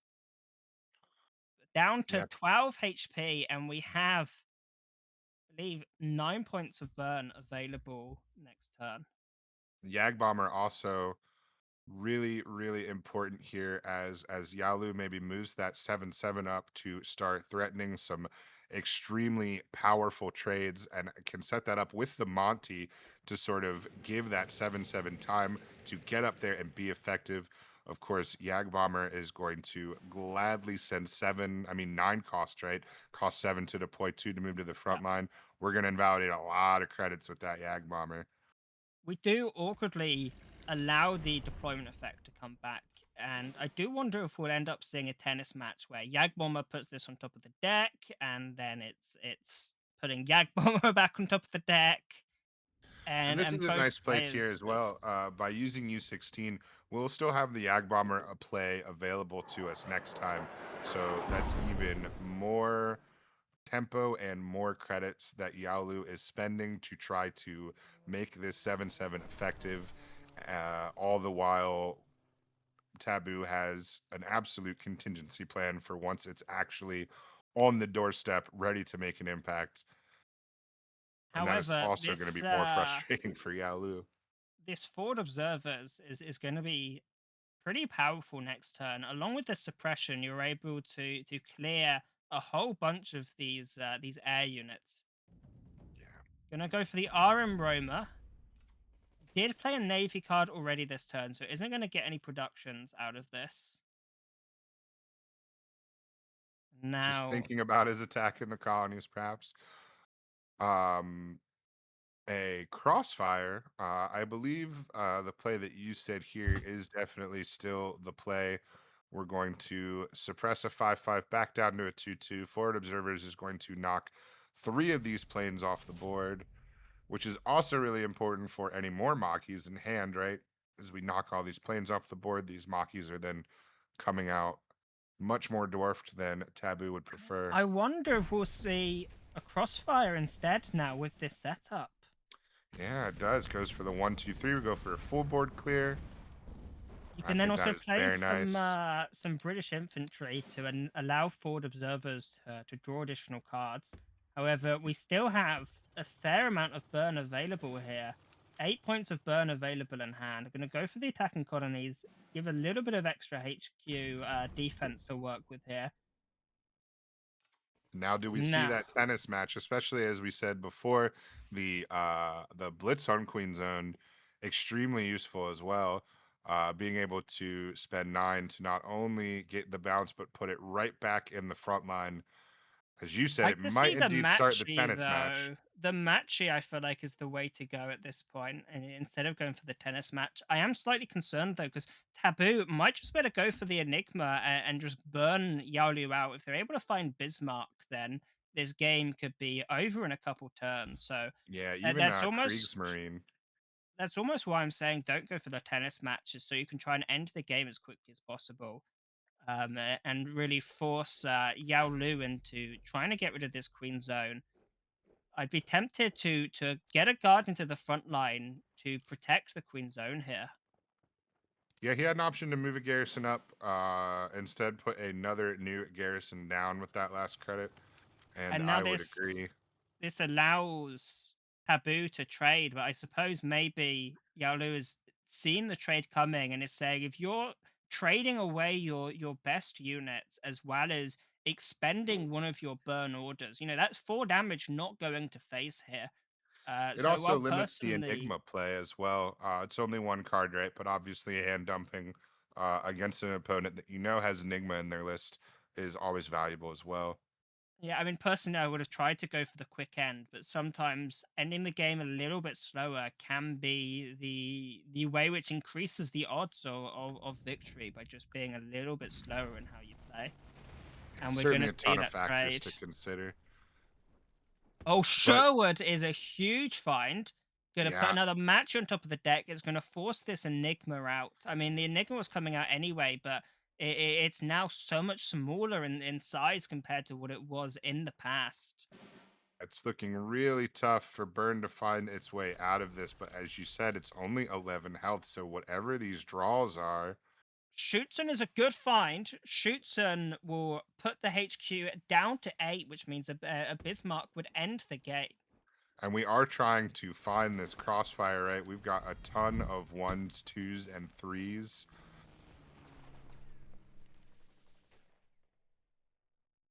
MI5 is a huge find here, as preventing the cards available for Taboo is game changing. But you're on 8 health, and you don't know if this Bismarck is already in hand. So do you just look for a little bit more healing to try and give yourself that peace of mind, that security? Wave after wave is certainly nice. We can take the Macchies out, so we no longer have to worry. But we're gonna wait. Dilemma, a little nice, not useless. It's not useless, but I'm concerned about getting suppressed here if I'm Yaolu. A suppression coming out on my guard. I only have one guard up at the moment. It is certainly on my mind if I'm in their position. Yeah, I would almost even think about using the Henschel to just I take like out this one of air the landing though. Macchies. Air landing, you take out both Mackies, right? Yeah, that's very nice. I didn't even see that in his hand. Was not even aware that was on the deck. What a call. Air landing, of Now, course, not seeing as much play as it used to, but giving those 1 damage units, which this deck has a lot of, that extra bit of attack buff is super nice. No good turn here Sherwood for moves Taboo. up. Has to draw. I think you're going for the hipper on your own unit here to re-enable the burn. You can't hipper this Sherwood. You lose the game if you hipper this Sherwood. You have to hipper your own unit and then take out this garrison in the front line. Yeah, you could even take out one of the garrison. Oh, well, no, the other garrison no longer has guards, so you can't take out both. I think this has to be the way. Going for the self hipper, go for the trade, get your opponent down to 5 HP, try and make it so this Kriegsmarine will also win you the game. Play to your outs here, and is gonna go for it down to 5 health here. I mean, Buzz Bomb into 4 damage burn will end the game, but I believe we've seen 2 Romers already. We also have Kriegsmarine available in the deck. There's quite a few top decks that will end this game, but you need it now. There is no time. Little And not, confused at the forward observer. I guess, just card draw, right? But also dump your hand. Both. Dump your hand so that Kriegsmarine doesn't kill you.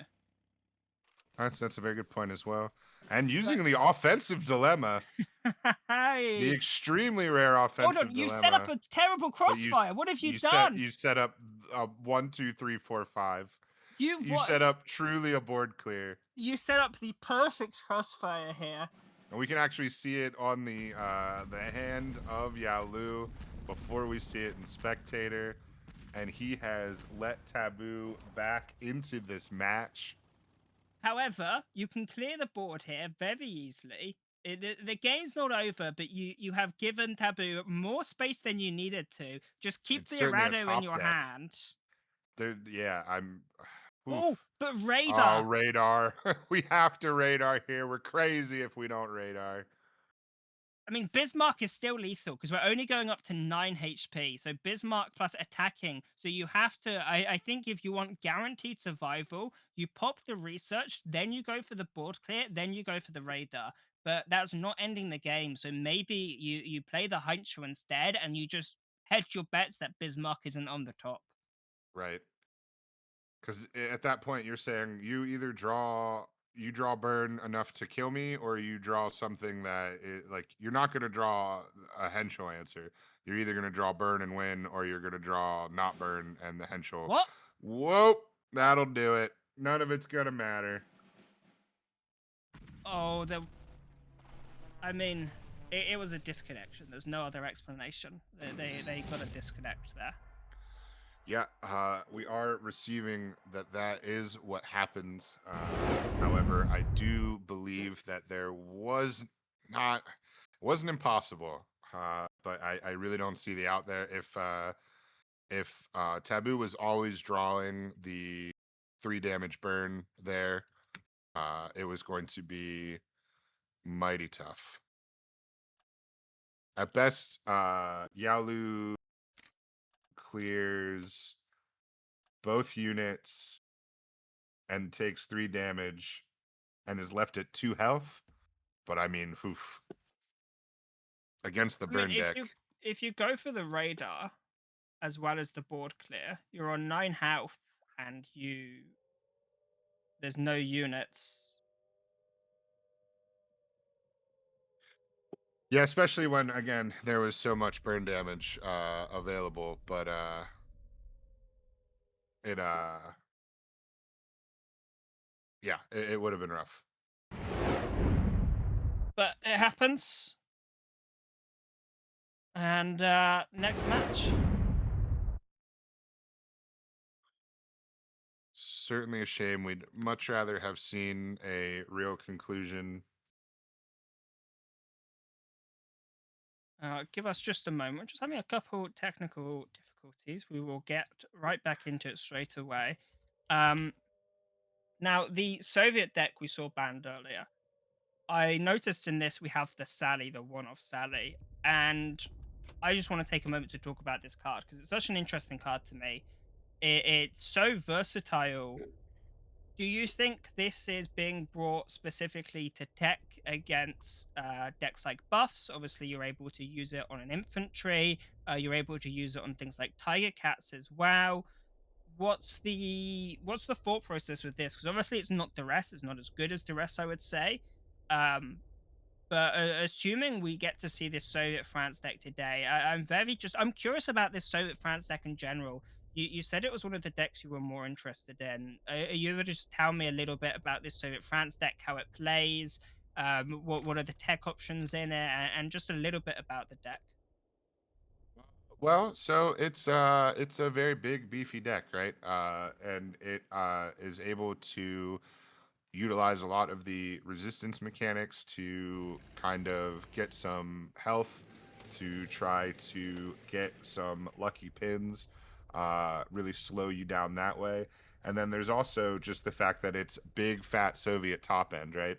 So big fat Soviet top end is going to have some very, very serious elites that you have to contend and deal with. And that at the end of the game can be extremely hard to overcome. And then there is also just sort of the extra win condition that is Frontier Force, where you're just able to win the late game by generating a 5/5 tank every turn for the cost of 1 health. So really, really, really hard to overcome that kind of top end.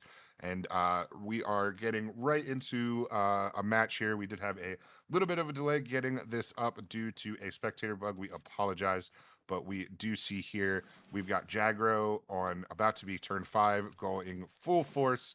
Yalu trying to defend that off once again, really sticking to his discard deck here. Uh, Now, Calling it discard is interesting, but obviously you've it's seen what hand. it's what it It's more hand denial. for Is I sure. suppose a better term. It's just now we see a very explosive start here for Taboo. However, this game is very far from over for Yao Lu. You've got a lot of health to work with. You also have a lot of tools available in your deck that can deal with this board. The Shibata getting in those pings, doing work. I'm always tempted to go for these sure words, but with these Type 94 TKs, these suppressions, it's so difficult to reliably sit behind a big guard and expect it to actually work out for you. I expect we'll see the Churchill coming out, send back this board back to hand here for Taboo, and send the infantry back into the support line. That really you're going to need a proper AoE, something like wave after wave or crossfire to come out and reset this Jaggro board. Once you can establish some big units in the front line for this Brit deck, this matchup becomes a lot easier. Interesting here as well to be sort of worried about the garrison here. I could understand perhaps a trade. Oh, we're going to use the 35T to trade.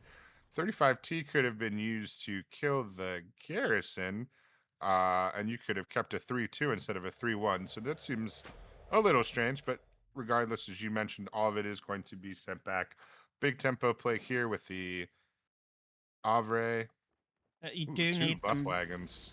some proper removal because some proper board clear, sorry, because this does buy time, but this doesn't win you the game. This doesn't really swing it enough. It just gives you a little bit of time, and the Type 94 is able to give you the surprise attack and get rid of this so effectively. Now, I almost wonder, do we go for the honey before going for the healing here or not? It's gonna go for the guard now that the surprise attacks have been seen, but there are the suppressions available, so it will not stay guarding for Yeah, long. With two Type 93s available, a it's desperate just measures for a little bit more burn as well as a 106. This is going to be a huge amount of damage coming out this turn, and this could just be a game-ending turn here. absolutely, and we're getting already close to big finishes, right? Taboo is going to be on 9 credits, holding the new KI as well. Uh, he will not would probably like 10 credits so that he can suppress and still run it if he has to, but not seeing any new guards in Yaolu's deck, so that is a big finish turn that he has set up next turn as well. There is a lot to navigate here for Yalu as Jagro is just waterfalling. Shinano as well. Shinano is a huge find. Now, you have to take out this Shibata before you can go for the draw. This does give you a little bit of wiggle room with the health, but if you don't... Oh, there's the forward But observers! Able to clear the big board, forward observers. but I don't believe it's enough health to keep you in this game. I mean, 10 health is a good chunk, but we have the KI available. We have the Panzer Grenadier.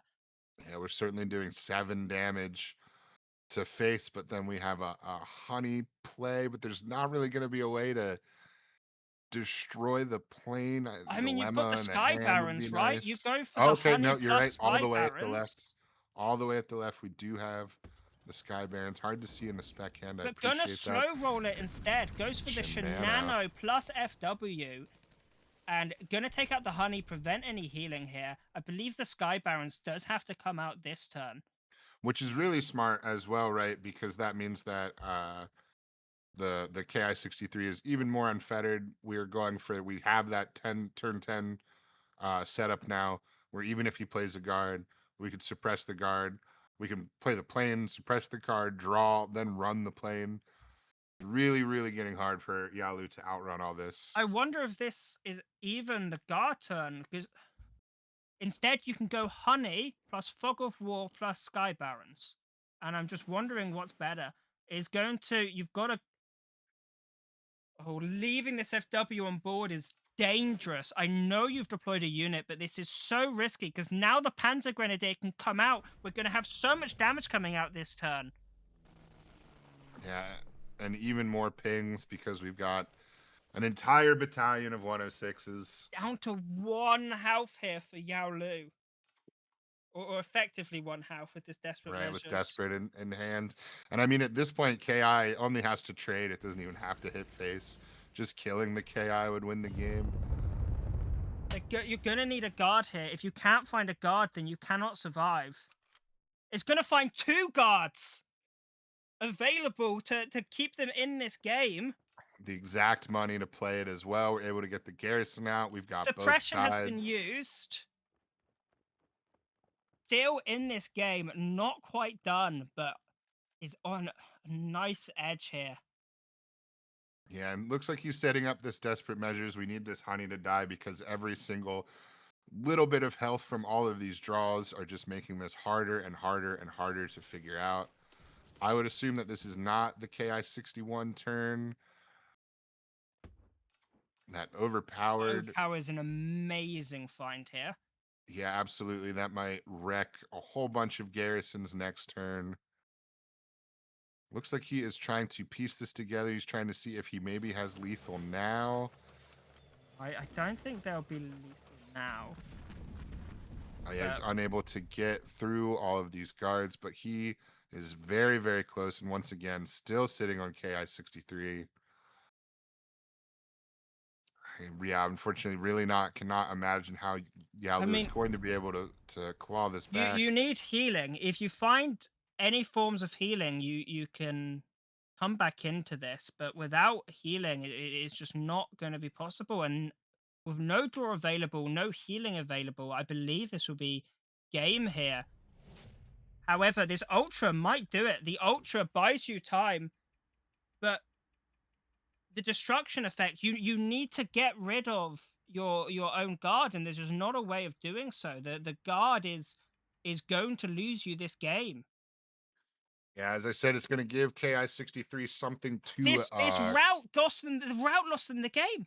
Right here, if you don't go for the route, you can get rid of your own guard, which means the KI can't kill you next turn. You had to trade your guard into the 4 attack tank, then you go for the route on one of these 106, and that is how X you survive an extra turn. extremely astute. By putting the route at a 1-1, we have no way to prevent the KI from having something to run itself into.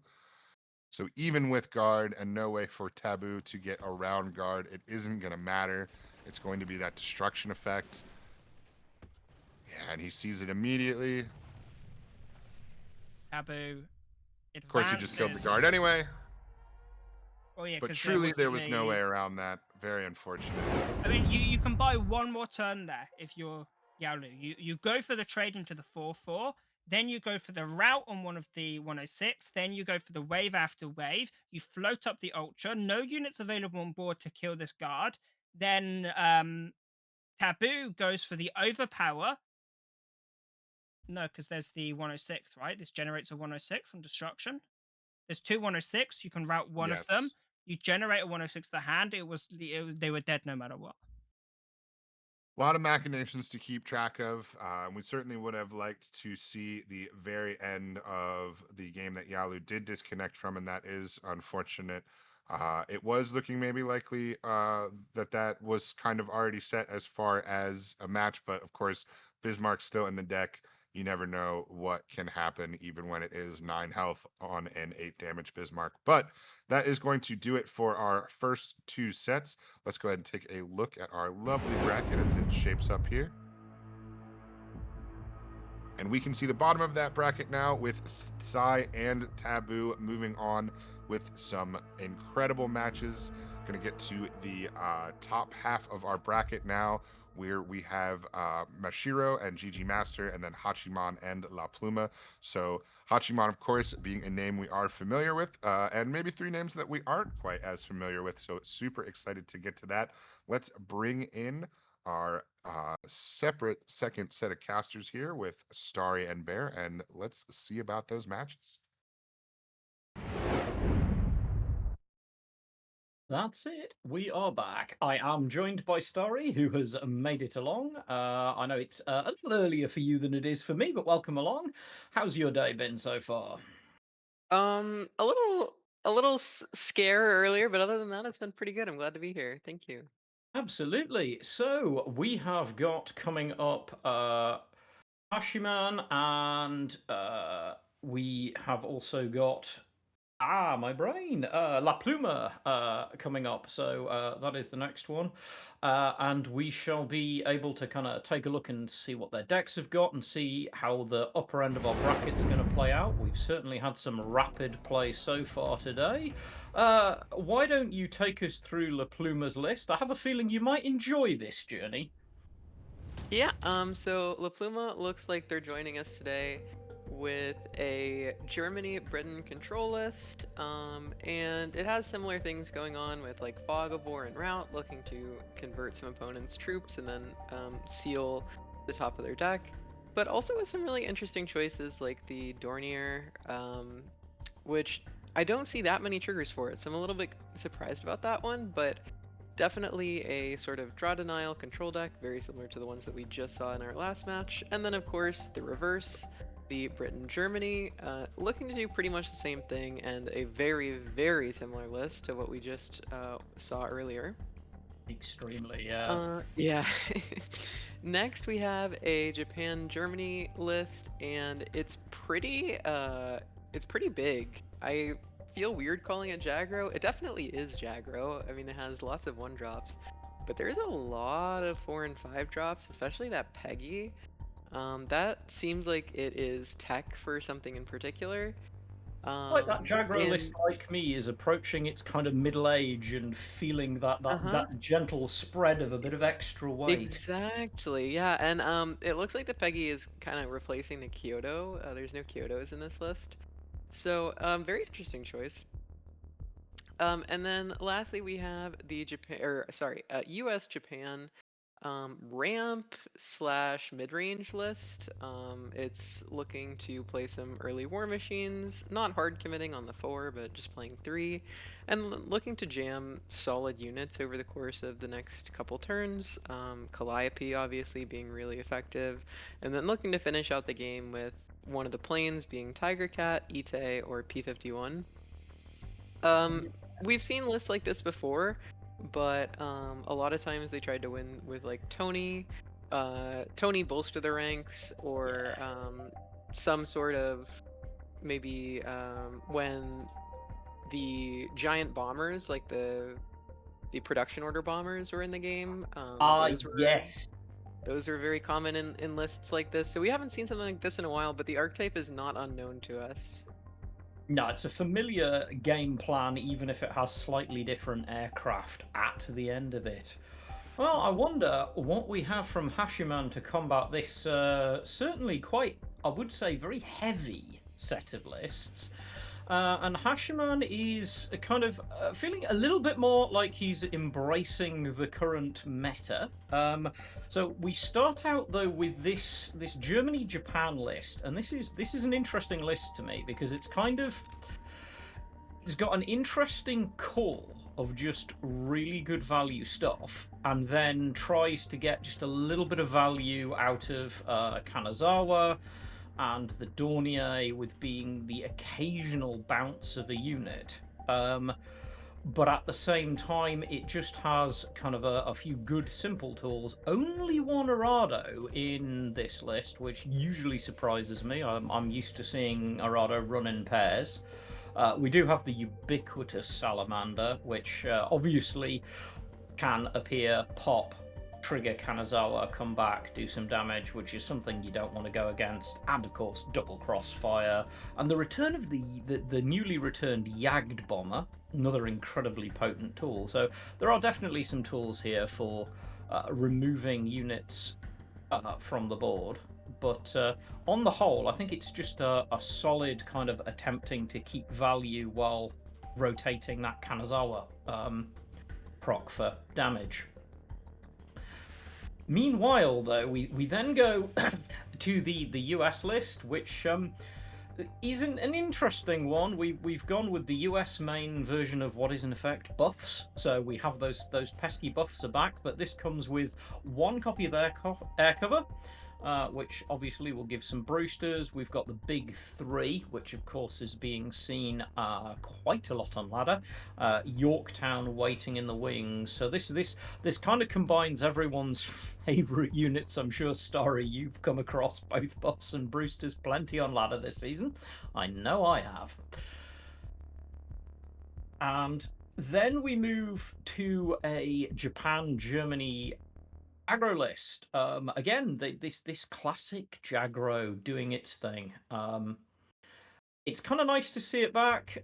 This one maybe slightly less heavy, although we are still seeing we've got the double Henschel there, which is such a potent threat, and the FW 190s. Again, we're looking at just kind of this slightly heavier feel towards a list that still wants to bring you down quickly. And then, well, on the subject of lists that like to bring you down quickly, I mean, if we're not familiar with the buffs lists by now, I think we certainly will be. This is kind of classic buffs.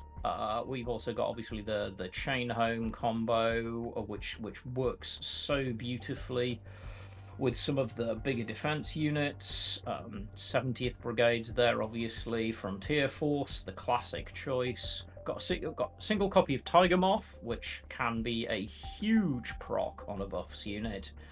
So be interesting to see how these match up against each other and what our players are choosing to ban. So let's find out who's banned what. And as Bubbles would say, it's always ban Brit. Starry, Always I ban imagine Brit. probably not a surprise.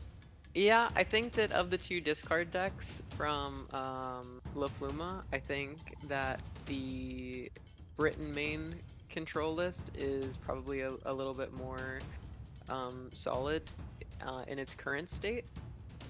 I think that the card pool favors the Britain main a little bit more than the Germany main, so it makes sense that that's the one to go out of those two lists. And I mean, buffs is really scary.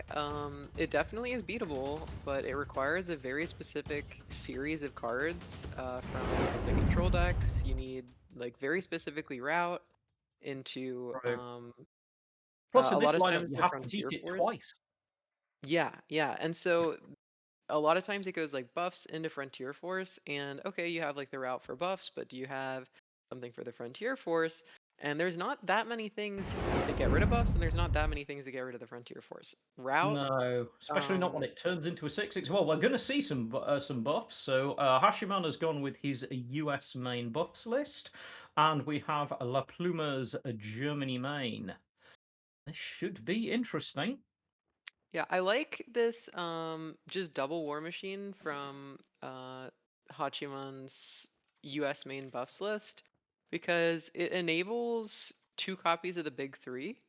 Mhm. I feel like a lot of lists only play 1 copy of the big three, and that's because you just don't have the credits to play it all that often. You're almost never going to play it twice in a single game. But I think that if you actually do focus on accelerating credits a little bit, that it becomes a lot more realistic to try and play it twice in a game, or even, once in a game for that matter. Yeah, So I love definitely. it. It very much wins the game. There's basically no counterplay to it unless you can wipe your opponent's front line every single every single turn. Yeah. It immediately wins the game. However, it requires a lot of credits. You often need to be using Yorktown into it. You need to be like you just can't play it until you're at that late game stage, and you have to get to that late game stage. Really does ask for that setup, doesn't it? And so we're looking at it now. I mean, this is a play that we are all so familiar with. Buffs on the board, hit by the Sullivans, and there we have that pesky 3/4 to answer, and waiting to see how much bigger it can get. That said, Hashiman not exactly rolling in buff cards in hand at the moment. Yeah, not particularly, and there isn't a ton of draw either for Hachiman. The deck does have a fair bit of it, but It doesn't look like the Sullivans is gonna chain into a land girls into 2 more Sullivans like we No, often see, so and the beauty, of course, now is if you've got that research, just being able to take out one of those 4 buffs just instantaneously is usually worth the 3 credits in my experience. Yep. And getting down this Calliope as an excuse to play a 4 freedom, you know that it's not gonna get routed, it's 3 cost. I mean, at worst, it's going to get suppressed, which it probably will at some point. But it's still, the great thing about the Calliope is that it's such a threat just in general on the board. It's a potent. I mean, like all artillery, it's a potent threat so long as it's on. That reach is very effective. And you kind of struggle to find something to answer it quickly enough. And that Bergman battalion is definitely not answering the reach threat super Mm-mm. quickly. No, but La Pluma is looking to start locking Hachiman out of draws, and Yeah. Hachiman doesn't have a lot to do other than simply attacking with a Calliope, maybe playing another Calliope, although that opens you up to potential problems. You also have to be thinking, if you're Hachiman, about the potential Henschel next turn, so maybe it does make sense to play the second one, so that if they use the deployment effect on one, you can clear it with the other. It's true. I mean, we do have I mean, these 2 Calliope, a pair of 3/4s is definitely a thing, but Yeah, it's this a is a, 4-turn this is a clock. deck that is designed to make kind of punish your board presence, bounce some of it back to hand, put you in a position whereby you're just forced into awkward plays. However, at some point, you do still have to answer an artillery threat like this, especially bouncing Calliope can always be that double-edged sword because getting that extra 2 damage on deployment when you have no units to spread it out over does tend to hurt. Yep. Currently a 3-turn clock as it stands, and the bond does not change that, so Um, not necessarily finding the tools he'd want. no, not particularly. You would love if you could find some sort of route. Oh, that's kind of nice actually. It Oh, sets that up Tiger Moth could be potential very fun. yeah, it sets up potential plays with big three now that you have functionally three, 3 units that are able to attack HQ from the back line, as well as a combination of British and US units. So That big 3 can get that proc and give you some serious threat that does require an answer. And while things like Leopold may loom large, that's 4 credits away, and that may not be time that La Pluma has, I'm afraid. yeah. So just some math on the big three here. Um, if you use the big three as it currently stands, then it would put you at a total of 10 damage. So Hachiman had the ability to go for killing the Arado and attacking for 4 to set it up. The problem being, though, that the big three plus attacking with all your units would cost 9 credits and not 8 credits, and so you weren't going to be able to do it next turn. Yeah, it's a bit of a beast. It's as you mentioned earlier, it does require that setup for the big 3 to have that huge impact, and that's I think why often you'll just be squeezing value out of those early units. And I do think that Calliope is a really good include here for that kind of deployment damage and then the continuous threat. Big 3 is just kind of a flex finish in some ways. This game certainly just looks so bad on board right now for La Pluma. Got to find a way out. Does have honey and can proc a single draw. Hmm. So, we're going to start. So, Fog of War's interesting in the sense that you do need to do it because it's a powerful tool, but I don't know how much I want to be giving my opponent more Calliopes. Yeah, I mean, even like in a game state like this, even if they play them and you Leopold, they're still just gonna get all the deployment effects again, Yeah. like This is the thing that really bites you with Calliope is that every time you get to replay it, you've still got to deal with that random 2 points of damage. Yeah, in that case, it's not random, but for It's very sure. well placed though, because obviously what this also does, and for those wondering kind of how you select this, is the more you can narrow units down with these early ones, the more you are saying to your opponent, even if you have a way to bounce my Calliope back or duplicate them, I'm starting to narrow down and really give myself a higher chance of hitting your HQ. And there's not a lot of HQ left there. That I gotta say, that fortification is probably looking very tempting. Yeah, and this Panzergrunz is able to take out one of the artilleries. You gotta watch out for the Ite, or sorry, not the Yeah. Ite. I'm thinking of the other deck. I'm thinking of the other No, US it's I US just deck made with War literally Machine. the same mistake. Oh man. It happens. We are all human, but yeah, I mean, it's good. It's one more artillery gone, but there's definitely room here for Hachiman. Not the most devastating hand, but does have really good board presence here. I mean, obviously that tank isn't a threat. You can just pop it with the artillery. Not really worried about the infantry at the back. They can't really reach you before you can pummel them down. What he's mostly got to think about is though, what are the 6 cards that my opponent has, and how much of a problem can they build for me, or can I just build board, clear down, and wait to get that big 3 turn? Yeah, and I actually like this play from La Pluma of not popping off this fortification immediately because I think that it baits Hachiman a little bit It does just a touch, doesn't it? into sort of going for more damage at the cost of spending the last couple cards in hand. And my initial thought was, okay, well, you have to worry about Ite potentially, stuff like that. But yeah, There's if the big there's 3. now that I'm thinking about it, now that I'm thinking about what's actually in Hachiman's deck, there isn't that much that's crazy scary. So No. I mean, so obviously maths will come to the fore here. Obviously, the Sky Barons removes the bomber, which is gonna get you card draw. Um, which it kind of I think is basically essential at this point. Yagged bomber, not really helping. you can't play it. You can't play it because it's like a 50-50, or no, Yeah, it's a 75-25 yeah, for you to it's not die. even 50-50. It's just bad maths right now. Fortification kind of essential, and I think you've just got to try and apply some pressure and hope that you can find some way past the next turn. I mean, you've definitely given yourself survival, and your Yep. opponent has 1 card in hand and only 1 to draw. Yep. Yeah, I mean, I think there's definitely plenty of chances here for La Pluma. Definitely gonna take a look and figure out what additional draw they have in their deck, or sorry, not draw. What additional healing they have in their deck, because I think that that's really important.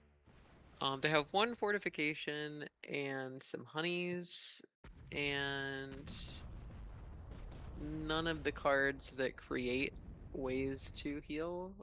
So they're pretty much looking for a honey as a way to heal. And certainly that's not a very fast form of healing.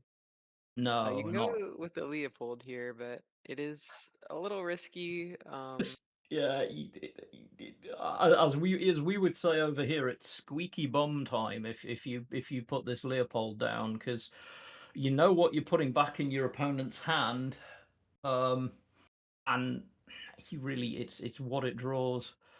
We did have one of our co-casters, Thanatron, also pointing out a question that might have occurred to some of the viewers, which is that obviously La Pluma could have chosen, instead of using Sky Barons, to have routed the bomber. I personally preferred the Sky Barons play because it removes the unit entirely and gets you the draw. Tiger Moth is 3 credits. I don't think that you're not able to have. I don't think that you're able to route that.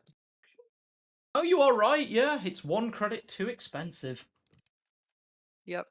Unfortunate indeed, because route plus Fog of War opens some really busted plays. But aside from that very first buffs, this is the first 2 or less credit card that Hachiman has played since that very first buffs. Yeah, And unfortunately, it forced a very suboptimal Fog of War usage. yeah.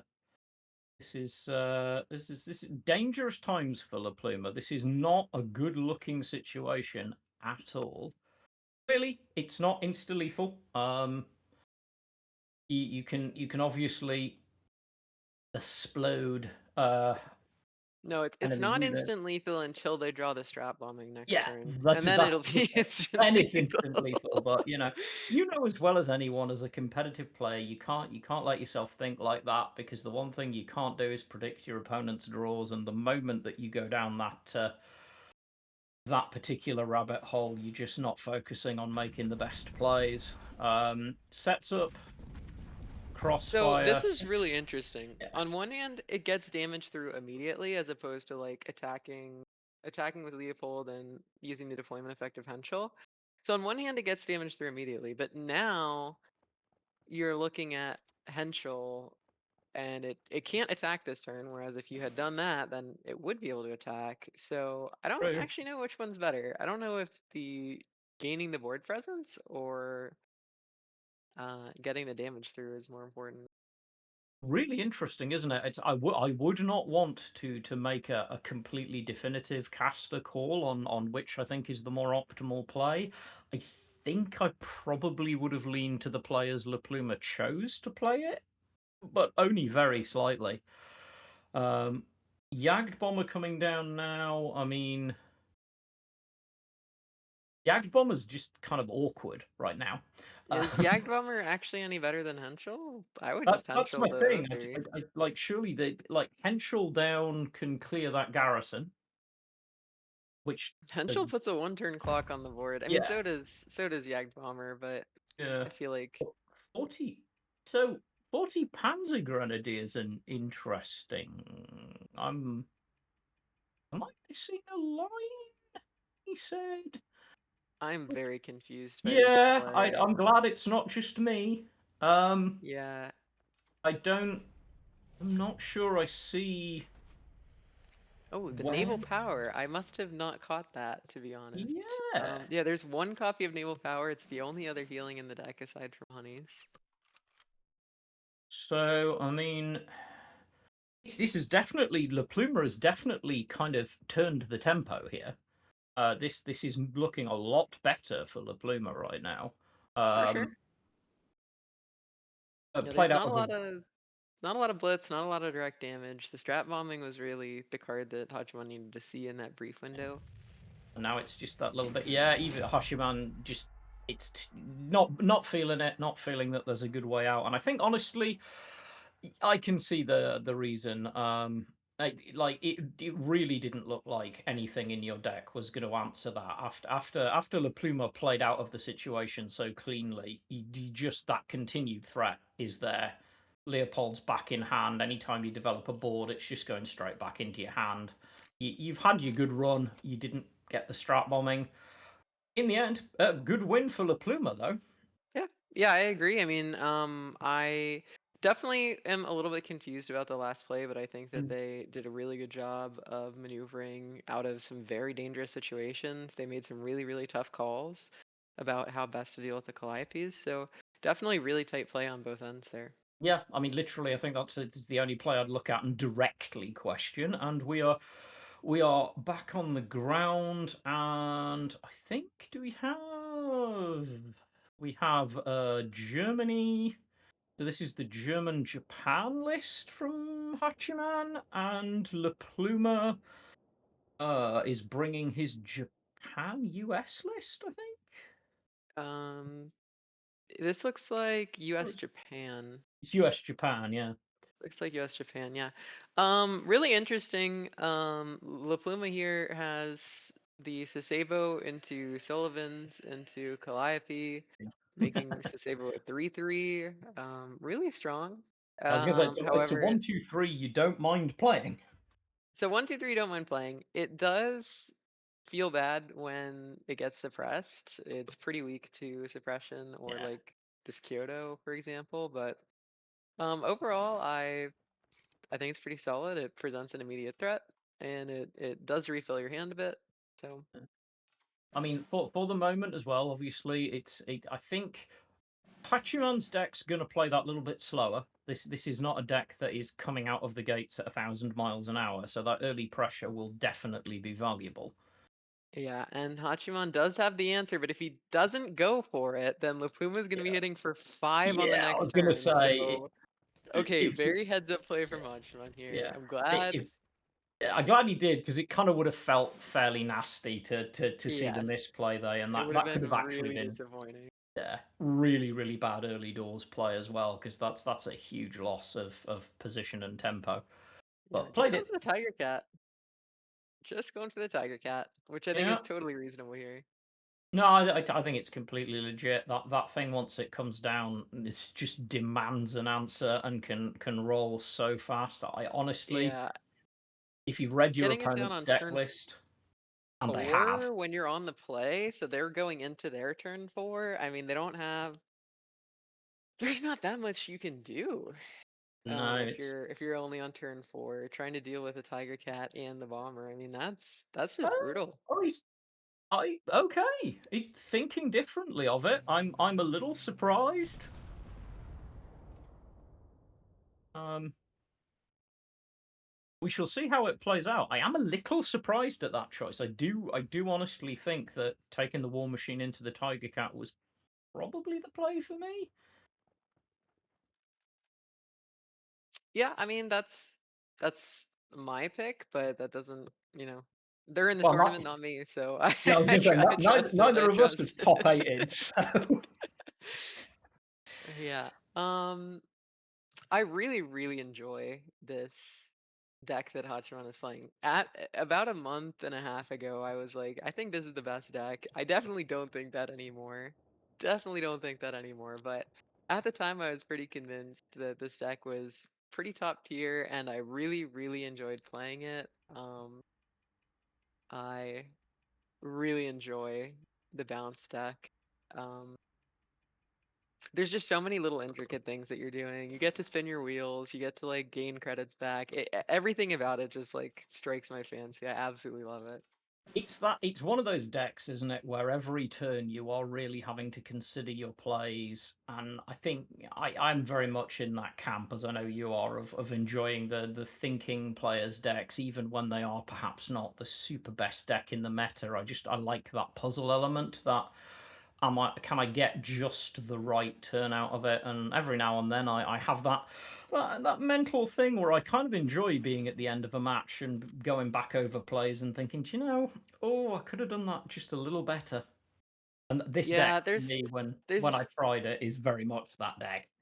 there's so many cool plays you can do. For example, that shock attack that's sitting in hand, you can shock attack their unit to return it to the battlefield, which if you're trying to attack through a guard, for example, is completely irrelevant and doesn't help you 99% of the time. But there are definitely times when it is very helpful, and the important part is that it gets removed and then when it gets returned and bounced to the hand, so it gets removed twice. You actually get like double triggers on Kanazawa. Um Absolutely. It is Really cool deck. intricate is the word.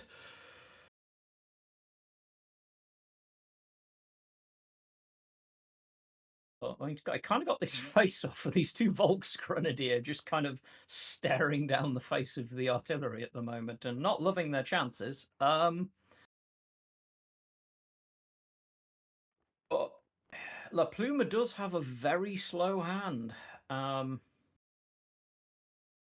Yeah, and definitely not helping that they are choosing to go for the slower plays versus the faster plays, but the way that they're doing it makes it A, less likely to get blown out, and B, allows you to keep some extra cards in hand by using these Sullivans. It also buffs the things that you're drawing, which isn't irrelevant. So, um, Another Calliope.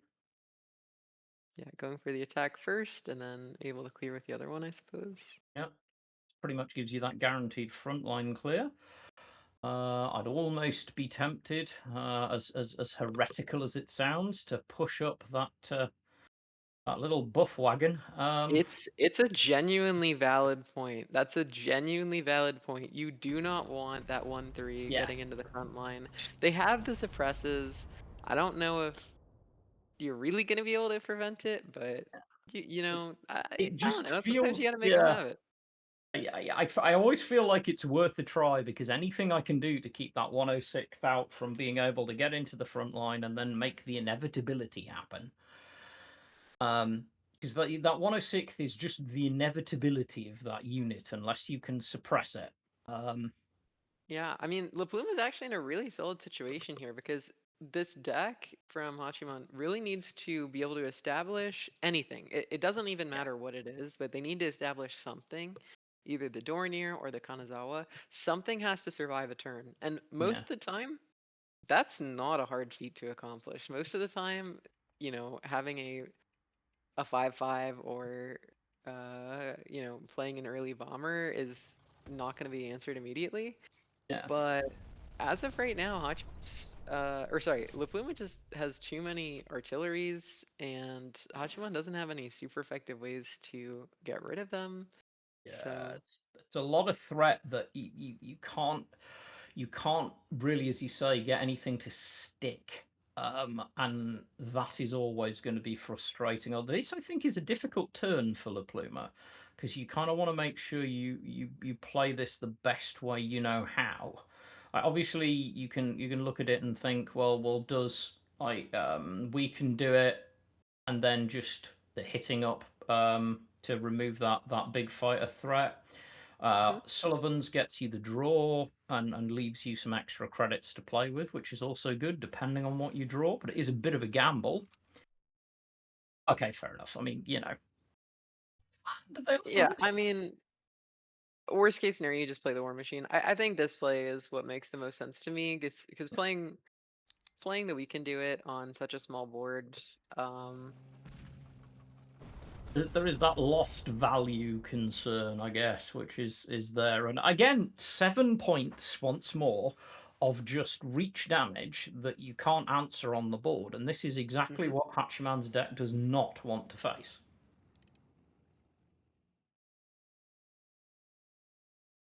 Looking at Night Attack. Yeah, and this is what I'm saying. Night Attack is a super, super versatile card in this deck. Oh, You can use it on your absolutely. own Henschel to do some crazy stuff. You can use it on their stuff to remove it and trigger your uh your bounce Dornier effects. here, yeah. It's like, It is a sweet card. Absolutely super high skill cap on that card. yeah, it's so many different ways to use a card that doesn't honestly see that much play. Yep.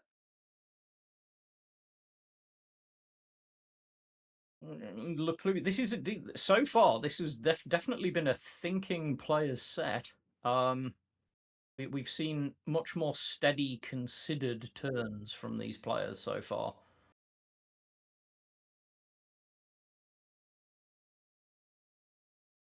Tiger Cat always tempting, especially with a bomber on the board. Yeah, you have a 75% chance to hit the bomber at least once with Calliope to clear it with the other Calliope. Yeah. Alternatively, you can play the Tiger Cat and attack the Folks Grenadier or even HQ, and that would prevent the Dornier from attacking in. But if you do that, they're still going to be able to get triggers off the Dornier, which is definitely something you need to be mindful of. There's That's a quite. lot of different plays to Uh, make quite there. The Pluma going for really quite an aggressive line there, bringing the Tiger Cat down and going straight to HQ, choosing to kind of ignore the Volks Grenadier entirely, which is kind of legitimate. You're spawning another Reach unit. Um, Life looking quite lonely for that poor Dornier right now. Hmm. Uh, Yeah, I would love to be doing some double Kanazawa stuff. I mean, would feel maybe every great one right more now, wouldn't turn it? or If you could, something. yeah, Yeah. just start But bringing things back to some kind of parity by being able to get those Kanazawa procs. But as you said earlier, the problem is that that Kanazawa is not going to stick. It's so going to, I don't see a lot of good options here for Hachiman except what they are going for right now, yeah, which is to get the second production. The reason why is that they can use Leopold next turn. next turn, That yeah, is the entire plan behind this line, and I agree that that's really the only feasible option you have. You have no other way to yeah. deal with this backline. I mean, mathematically as well, what I will say, especially for those of you watching, wondering about our opinion on that play, is that it is a very well thought out play to give you the freedom of being able to Leopold, and also with your opponent's hand size and board state right now, that Leopold will pressure your opponent's deck, possibly force some overdraw. It's a It's the only play really, in it, my I think opinion. it was your only survival play. Yes, it's you could look at it and go it's suboptimal because it's not in my strategy. But Hashiman is not free to pursue his strategy right now. The strategy right now is try and survive long enough to get rid of all of these long-range reach threats so that you can actually establish a board presence. And you really can. I mean, if they don't kill the Kanazawa here, if they don't spend the 6 credit, or sorry, if they don't spend 6 of their damage to kill the Kanazawa, you're just gonna get all the life back next turn when Yep. you Leopold. So they're going for the Um, aggressive play, and they're gonna get punished yeah, when this is what they I would take 8 call and gain 8. yeah, this is what I would call a hard punish. And it is this is an excellent play, and for those of you watching, this is what we were talking about with how intricate and how amazing this deck can be. When you pull off plays like this, it's just that the change is insane. Yeah, and now Hachiman is in a completely winning position with almost no counterplay. So that was a fantastic play from Hachiman, recognizing what the position needed. Um, La Pluma had the opportunity to make that look a bit different by trading the Tiger Cat into the Kanazawa, or trading or even attacking the bomber with the Tiger Cat Yep. and attacking there were ways for La Pluma to not end up in that Unfortunately, position, but he did it. We all do it. I've done it many times, both on ladder and in real world competitions in games. Sometimes you walk into the punish, and as soon as it goes off, you realize, oh, I I needed forgot to play that. around that, didn't I? Yeah, Yeah. I really, and if I didn't play around it, I am just going to lose, which I think is the ultimate conclusion for La Pluma there. Rather was, look, I didn't play around it, I've just lost. But there's no way back, and I think that's legitimately true. You really can't recover from such a devastating punish. I mean, that was a huge, because obviously they're dealing a ton of damage, healing a ton of damage, which is kind of that double swing on HQ, and then they have presence and units that can keep doing it, and it is just the most. Personally, that for me is one of those games that I enjoy watching. I love Oh yeah. seeing Oh, people that game is awesome to watch. noodling Anytime around and the thinking bounce through deck. every possible line. This is the reason I still like to occasionally sit and watch chess matches with commentary, and just that moment of continuous thinking, which is definitely, I think, the jam for me in this game. So Yeah, let's see that what we're was going to shift to next. So we have the that was US. Were you? fantastic from Hachiman. Yeah, yeah, we're gonna see this US buffs list. Yeah. Round two. Round two for both decks.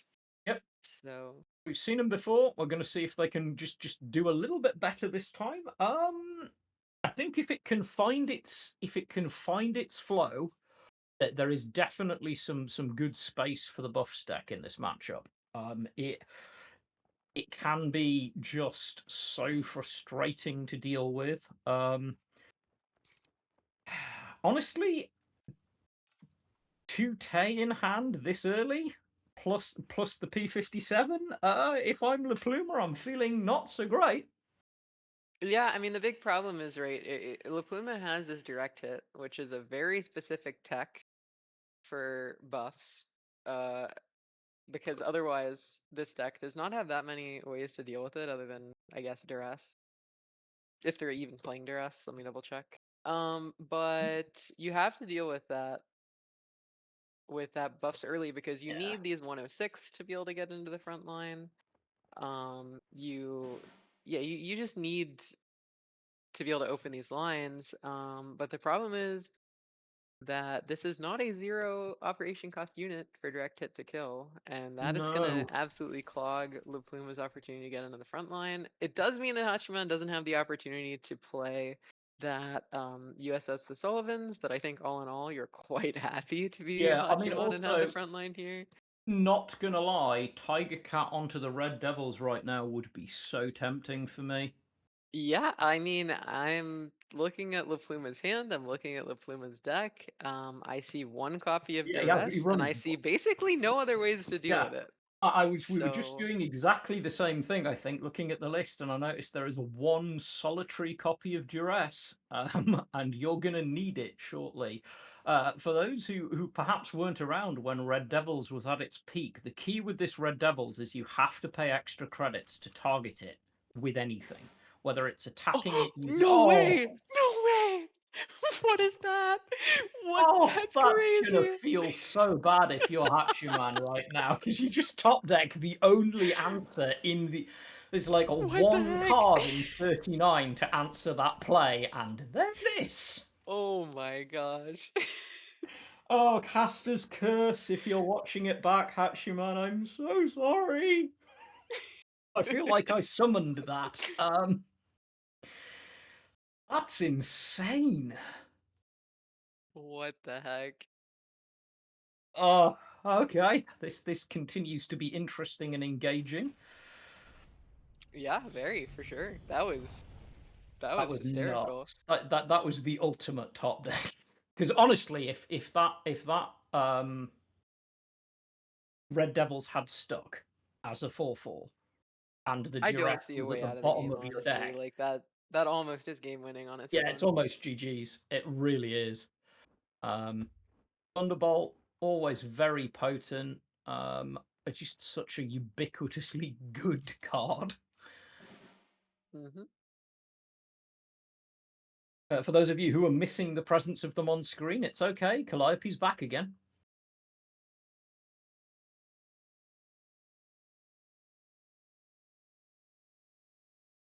This 101st Airborne buff, I think is super relevant. I mean, I feel Mm, like this card is quite good now that they've changed it to 4 credits. I'm surprised at how little play that it sees, but I think that with the new cards that have been spoiled, it looks like US frontline, like almost like a hyper aggressive frontline, yeah.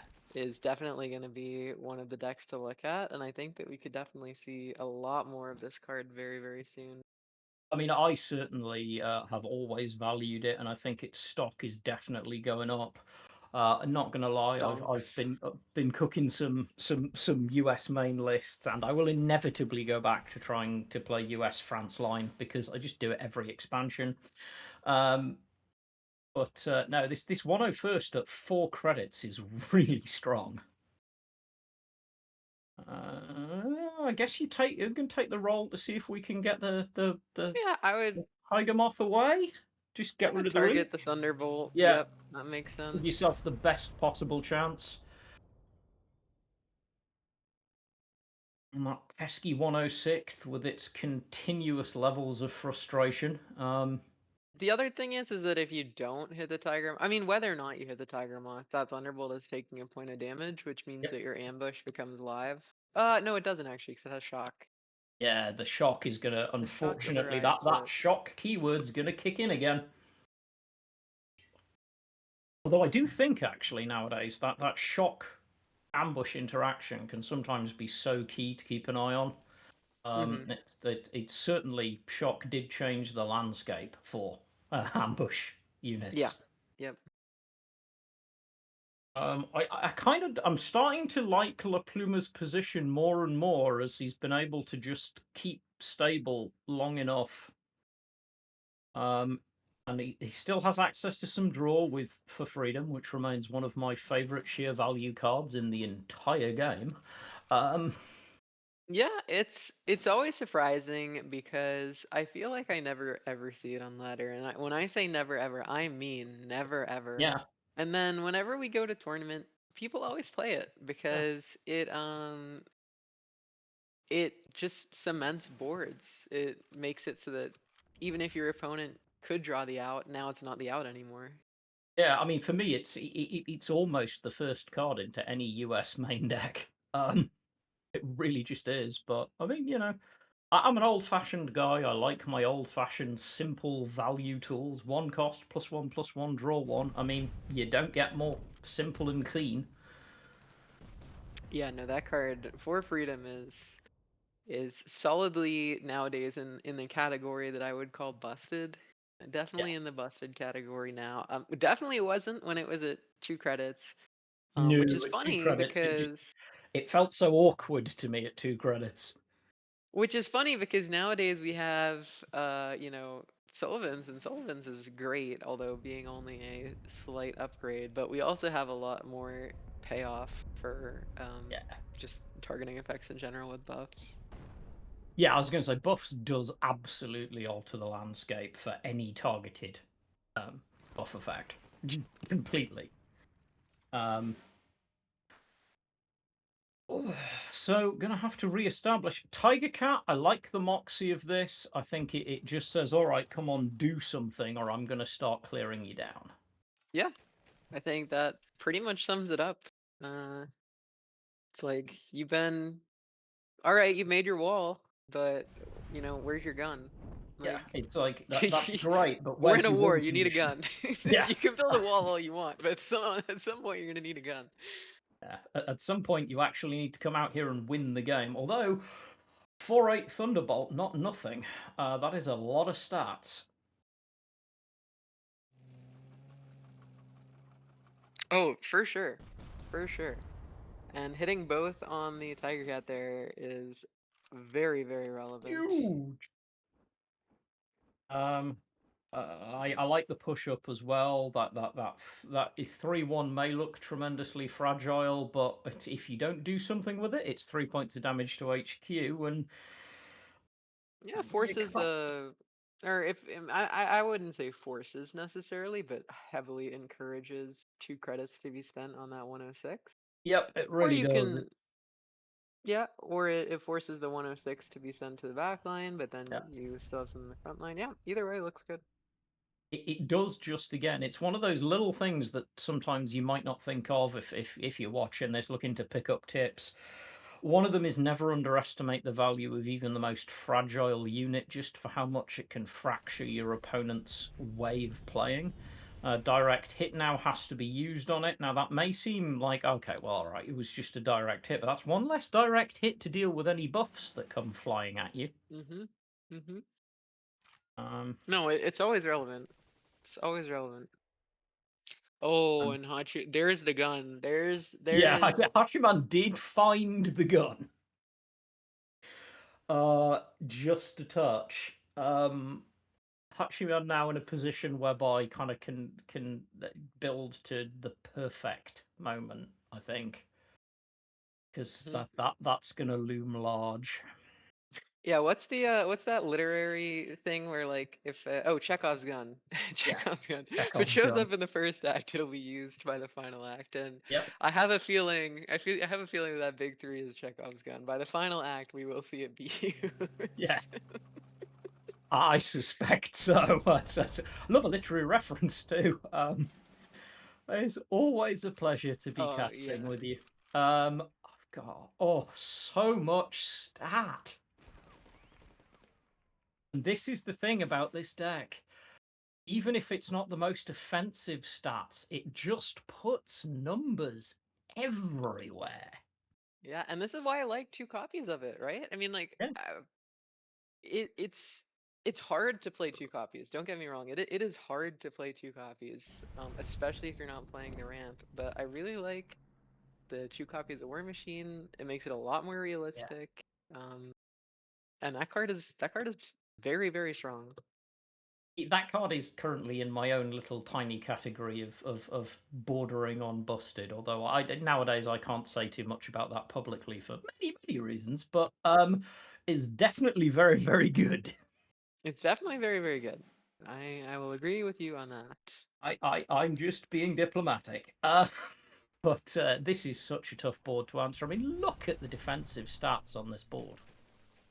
And then you have to overpower. Oh, okay. I was gonna say you can either overpower or you can attack, Yeah, but you got to otherwise pick your take the poison. 7th You're gonna point. have to do one or the other, otherwise you're just cooked. Yeah, And and then that yeah, Sullivan's gonna come out. All right. Well, what an well, interesting game. These have Yeah, been great.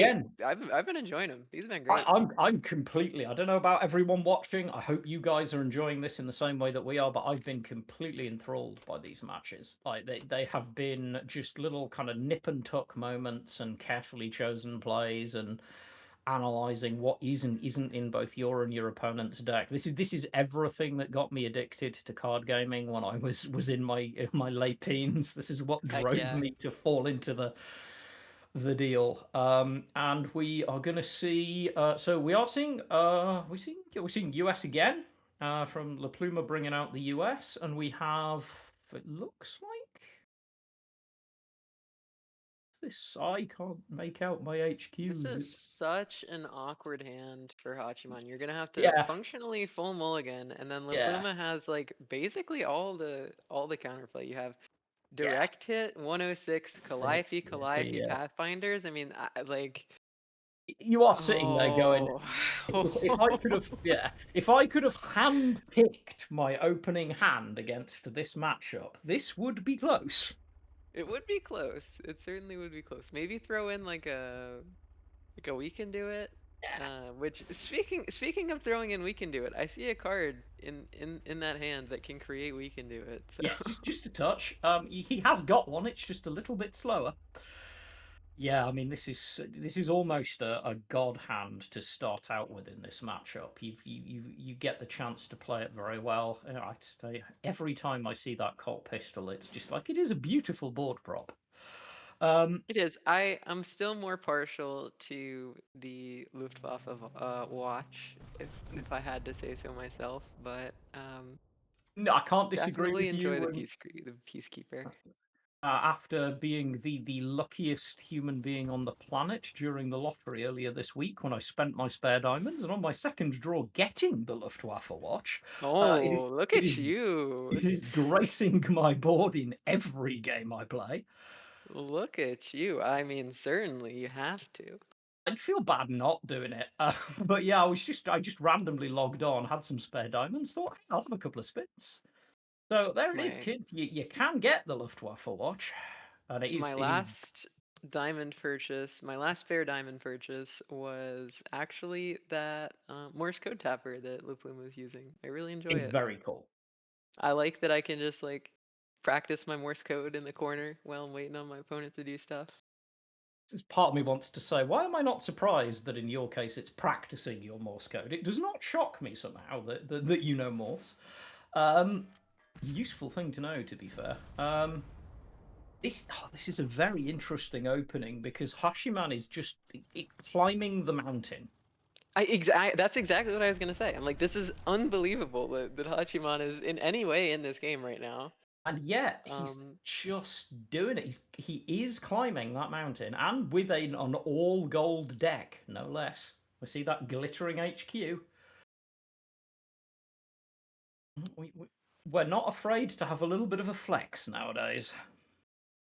Yeah, and the Calliope is really awkward because you only have a 25% chance Same of chance, clearing yeah. either the leftmost or rightmost unit, and it looks like we're gonna see having to throw away the 106th. You can also like type 93 instead if you wanted to do that, but Yeah.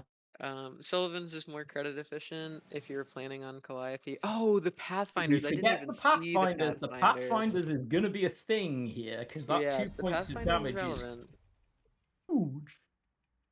Okay, so we're pretty much sitting on like an equal board. Yeah. Relatively equal hand sizes, but if we look at the threat density and you know, Hachiman has the expansion and that might be a 106. I'm having a hard time telling, but uh generally speaking, Fluma's hand is definitely more threat dense. I'm squinting a little, but I think my old eyes tell me it's a 106. But yeah, he has got that depth of roster, as you'd call it, for the moment, and I think that could be critical because this is one of those points where you look at a matchup and you're like you're kind of at a crucible point here. This is you got to want to play through this point to try and find it because Hashiman made his way up that mountain that we honestly from the outset did not look easy. And if you Yeah. just get over the other side here, the momentum will start to change. Yeah, the big thing is that even though Hachiman did manage to get a pretty reasonable board, having a very, very threatening board, the damage didn't actually manage to get through yet. I mean, Yeah. as And La those, Pluma chose not to answer the FW, you have to pay the price for that and eat 4. But I think also the big one for La Pluma here is you're slowly reaching the point whereby you start to wonder, am I going to regret this Pathfinders? Because the yeah, Pathfinders, there are certain cards, 106 is one of them, that Pathfinders does not love to see on the board. no, Panzergrens being among them. Yeah. There's definitely some. Raiding Brigade, on the subject of top decking, also a card you don't like seeing when you've got Pathfinders active. But no, we choose to just annihilate the Pathfinders and say, okay, let's see you get back in this. Got to go for the roll here. It's not great. Yeah, that's 50% of the outcomes are going to be exactly like what we just saw. So Yeah, to be expected. To be expected. it's what you have to bet on. Thunderbolt draws the M10, which could be huge. Yeah, all of this looks like pretty much what you have to do. The question is, will Hachiman be able to get some damage through with Shinano maybe? I Roll mean, the a good dice. roll You could with also Shinano just, would be yeah, you huge can here, also yeah. just be reasonable and pin some stuff and almost certainly set up lethal. Yeah, you can just... There's a certain degree of just, yeah. I think I Oh. like the Shinano. Oh, whoa! I like What the the Shinano more heck? than I thought I was going to. Right, Shinano. mathematically, that you're not betting on that happening mathematically, but you're definitely going to take it. What a result! What the? Okay, well, that was. I wish my Shinanos did that. What the heck? Yeah, if you want to get in touch, let us know what the trick is with that. We'll definitely take note, because that one hit home. That is one heck of a finish. Yeah, what a fun match. I mean, I would Yeah. definitely be frustrated. I'd definitely be frustrated if you're La Puma. But definitely from a viewer standpoint, blast to watch. Absolute blast to watch. Yeah, One of the most fun matches to watch in a very long time. it's the one you want to watch when you're commentating, isn't it? If you're casting, Mhm. these are the ones you want to catch. I'm going to guess that sometime in the near future we'll probably be able to have a little check at the bracket That would be nice. before we roll on to our next match. But yeah, I that was such a blast to cast. Like that, those are the matches that I turn up for. Oh yeah, for sure. Yeah, no, those are good ones. Those are really good. If you want me at your events casting anything, these are the things to sell me on, because I could watch that all day. Just any time that I can just sit, especially if I can sit and talk to a friend, which is the other joy of this, isn't it? We get to sit and Yeah, chat it to our is. It friends, is, yeah. nerding out about the game that we love and Yeah. picking apart plays of some of the best players in the game, and that is a blast. Well, I mean, you see it there. Hashiman goes through 3-1. We've had a 2-3-1s and a 3-0. We're definitely getting some definitive results here. And our last game is going to be Mashiro against GG Master. These are two names we have not, to my knowledge, seen. Yeah. They certainly brought some interesting decks, and I'm quite excited by this. This is a good result for the top of our bracket. Yeah. Mashiro is a person who I have seen on the leaderboards for a long time. Very consistently, roughly top 50-ish player. Like they very, very consistently, almost every single month, I see them right around 50th place on the leaderboards. So definitely always being on the periphery, have been on the periphery for probably a year or more. Like Love to pretty see much them make the every month for breakthrough the as past well. like year or more. I do not recognize GG's name at all. I could have played again. Obviously, I'm not like a Chinese speaker, but I don't recognize There are the sometimes, yeah. characters There's in a their few name. names that I So do like. I see them and they come up, and obviously I'm on ladder enough that I'm like, I know I recognise that name, even if I can't translate it particularly well. My yeah. Chinese is terrible. Um, but this is not one I've seen. But yeah, I agree with you. I think we are going to see. Well, I shall take you through GG Masters decks. I did actually. These have a couple of decks that I picked out earlier on when I was scouting through this. GG Master is, first of all, bringing this. Now, this is this Germany-Italy air burn deck, and I have to say, I kind of love this deck. I've taken it out. I've done quite a bit of testing on it. It is a lot of fun to play. It does feel very tight. Bubbles did bring up in previous commentary that it does miss things like you can't quite squeeze Regia Aeronautica in there, which wish you had an extra ally slot. But I do low-key think this is actually quite a strong deck. It is very effective at burning down your HQ, and those little buzzing insects from the early fighters will kick in. Then we see a very long Japan list, just in the sheer number of one-offs that we have in it. This is kind of a fascinating idea. I really like the fact that this wants to be kind of Jaggro-y, but it doesn't mind throwing in a few different ideas. It's got some really good early punch, but also, as we have said before, there's adding weight at the back, and this adds some varied weight. We've got a single 20 Panzer Grenadier, we've got a single 40 Panzer Grenadier, and we've got the single copy of the Panzer 3J Late, plus only a single 77th, and the Anne sitting there, and only one Tay, so but it has got that teched overpower in there, which I like to see. Then we hop across to a Britain list, which is, I mean, again, it's the buffs list. It's got Sunderland in it, which I think is an interesting pick. Not necessarily one I would make, but I'm excited to see whether it makes it to the field. Although Britain decks have not had a good reputation of making it there. I'll be interested to see if Sunderland rather does anything, and then finally we go to this inverse buffs US list. So this is another player who is willing to bet on buffs, and I think to a certain extent, although you might disagree, there's a degree to which this is potent because it means that your opponent can't just clean ban your buffs. I think GG Master's got a good solid set of lists, and I'm interested as Starry will take us through what will be combating GG Master's lists. Hopefully we can bring up Mashiro, and Starry will take us through. Right, so Mashiro has a Britain-Finland control list, which is super interesting. Have not seen anything like this.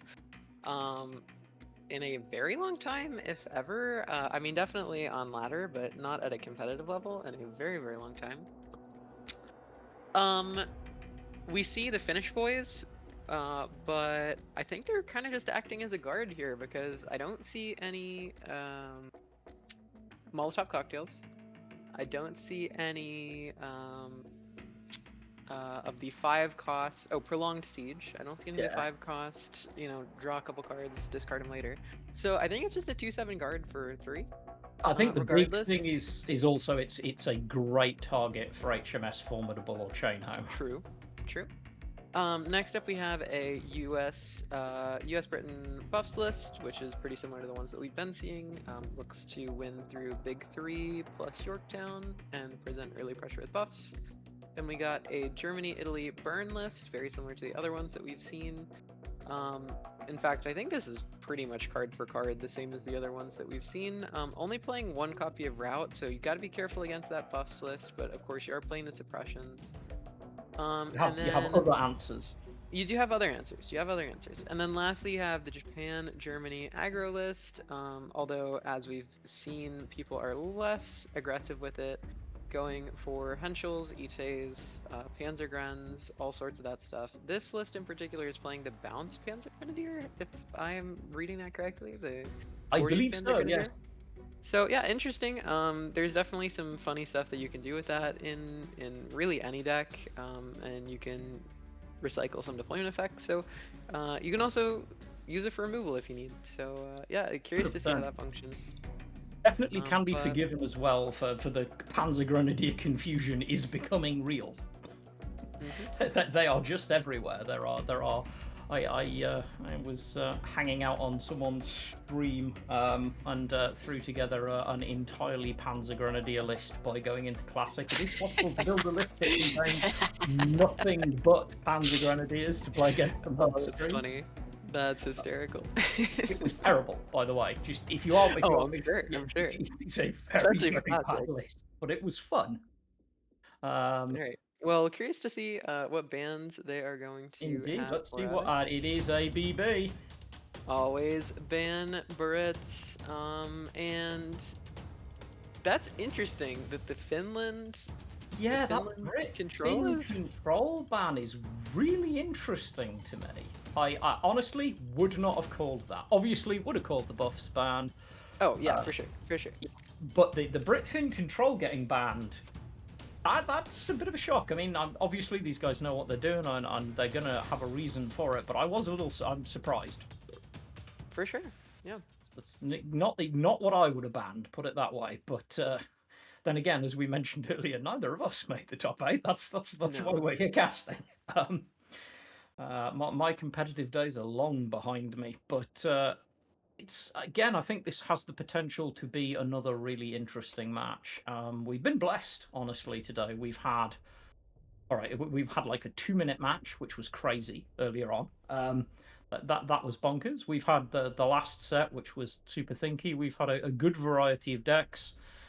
And I think we are just.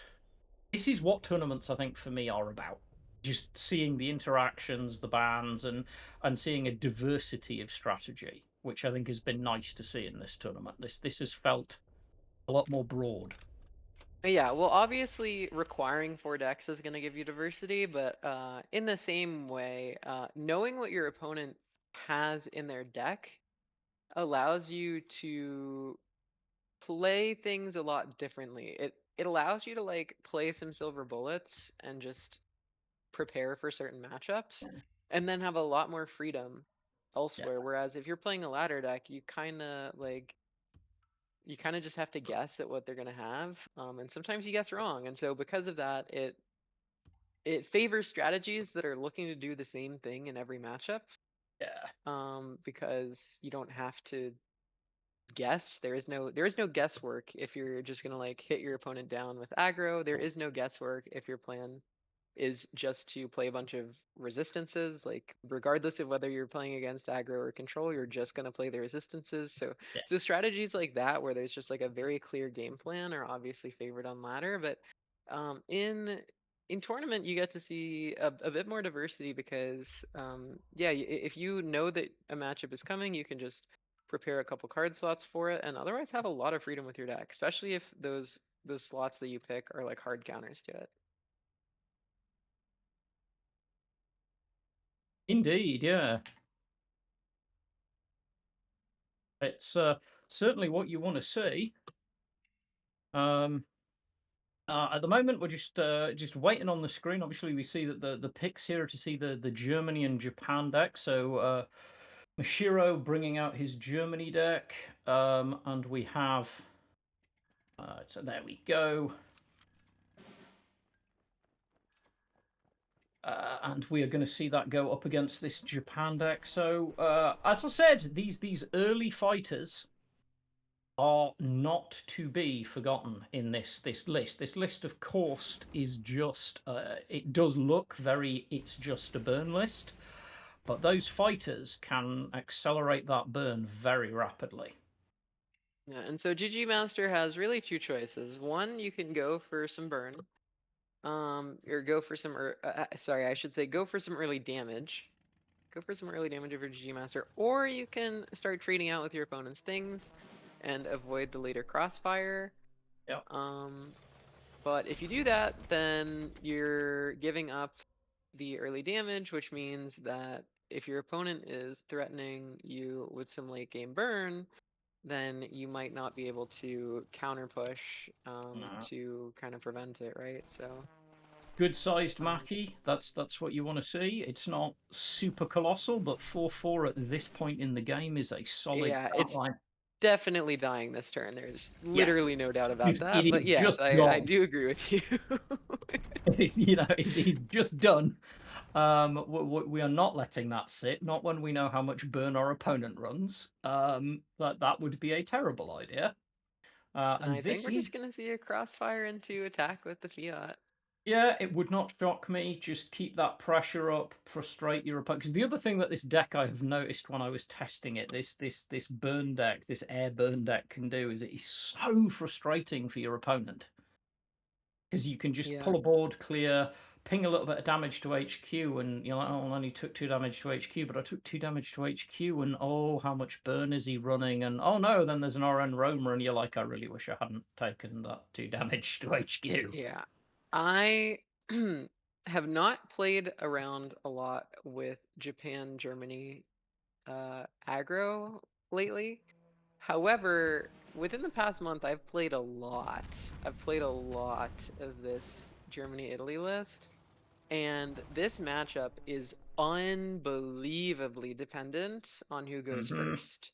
The Yeah, fact that Mashiro is able to get those fiats down as 2-1s, or sorry, 2-2s, while also forcing the opponent to be the one to trade, I cannot stress how yeah, much that is completely game deciding. yeah, If you go second and you have to play a non-blitz 1-2 into a 15th cavalry, you're having a miserable time.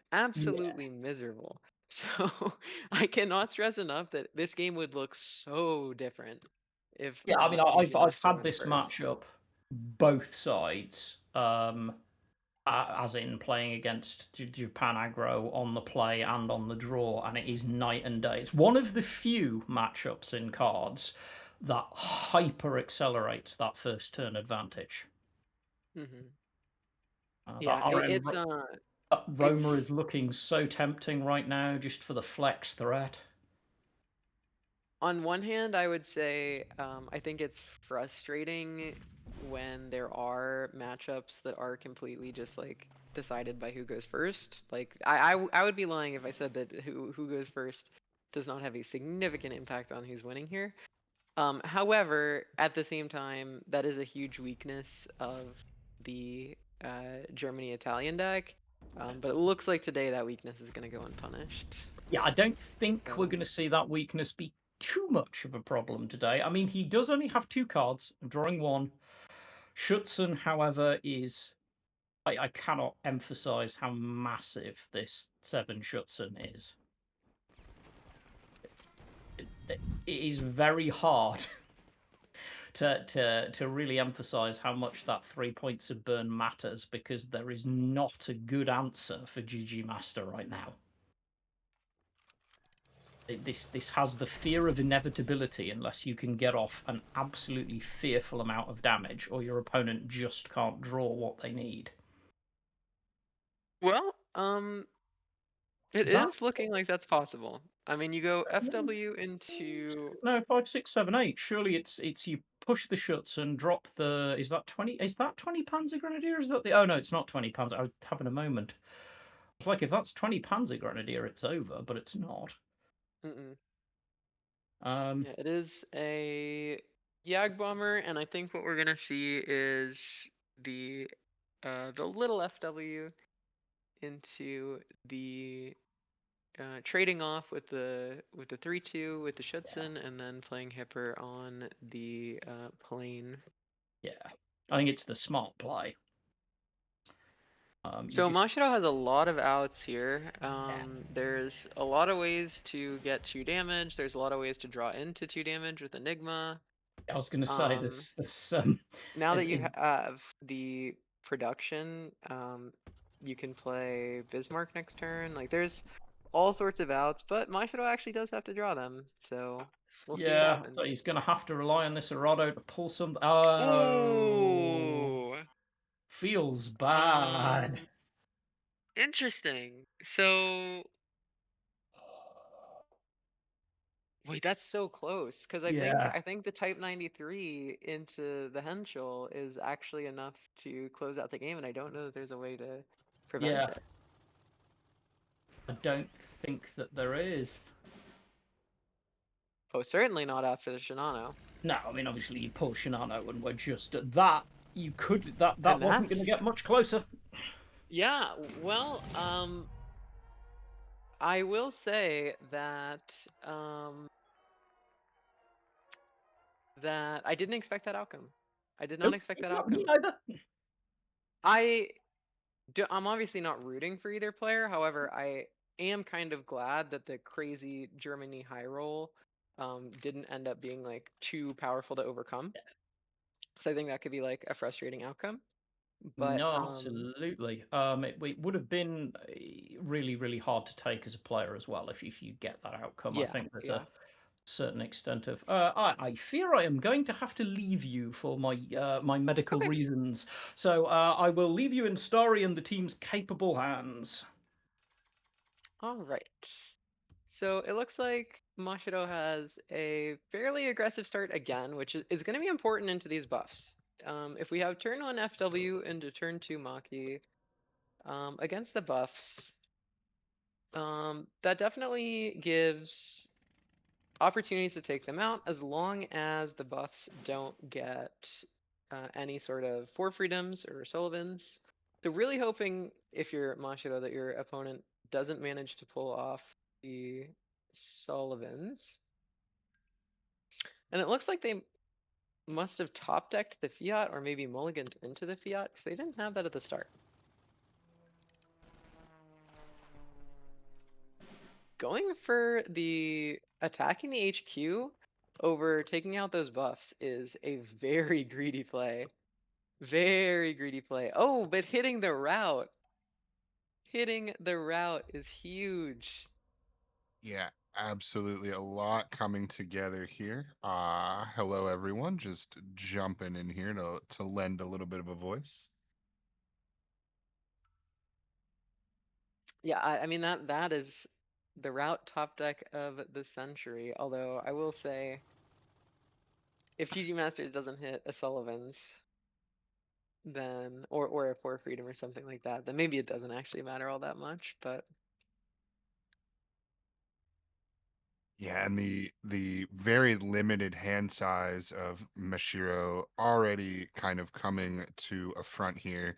These small planes, if GG Master is able to deal with them easily, he's really going to be on the back foot here. mm-hmm.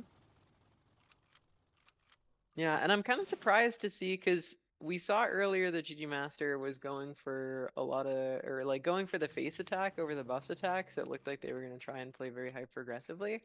But then sort of halfway through they pivoted to try and get the biggest Maki that they could, and they kind of slow rolled it. So interesting sequencing. Very interesting sequencing.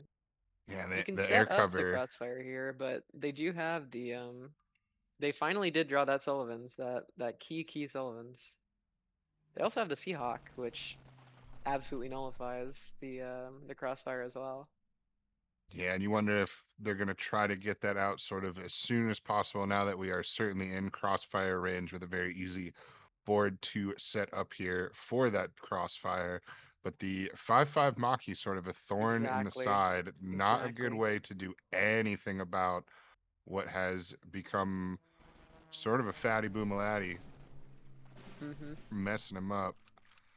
Sullivan's gonna help. We're gonna make a big buffs, but that is certainly painful. I was gonna say we can't go face here. Certainly we gotta try to take some stuff out. Forward observers is a really, really nice pickup. If a bunch of small planes come out again, yep, this is going to be a nice observers, as I assume Mashiro is going to take the face damage here. Yeah. Yeah, it's a really nice forward observers. It also sets up Seahawk super nicely. I love this play from GG Master. It sets up Seahawk in a way that makes it very effective.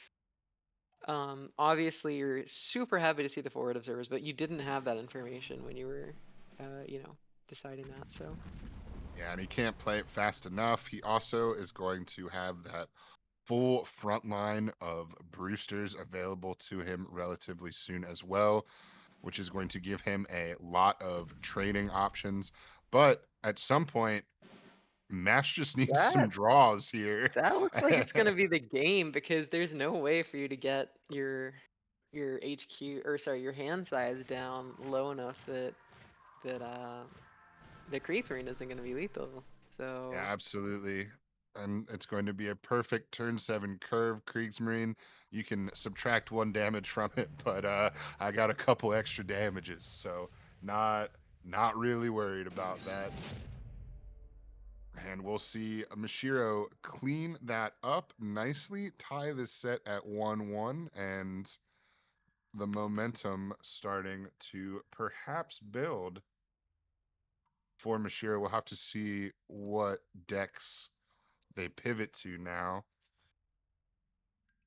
yeah, very curious. So we have Japan winning with GG Master winning with Japan, and then Mashiro winning with this Germany Germany control deck, I suppose. Or no, sorry, not the control deck. I'm absolutely losing it. Not the control deck. I've seen so many Germany control decks today that I forgot what I was looking at for a second. No, very much the burn deck, the Burn, right? Germany Yep, Italy yep. burn deck. So that means It that is Mashiro. strange as well, though. I mean, just you're like, right, this burn deck with its 7 small planes, like it's already like a sort of It's a interesting strange one. amalgamation. Yeah. It's a strange one. I remember when it was like first entering the scene, maybe like 6-ish months ago. I saw it a couple times and I'm like, this seems weird. And then I'm like, this seems bad. And then I kept Yeah. playing against it and kept losing to it, and I'm like, this seems good.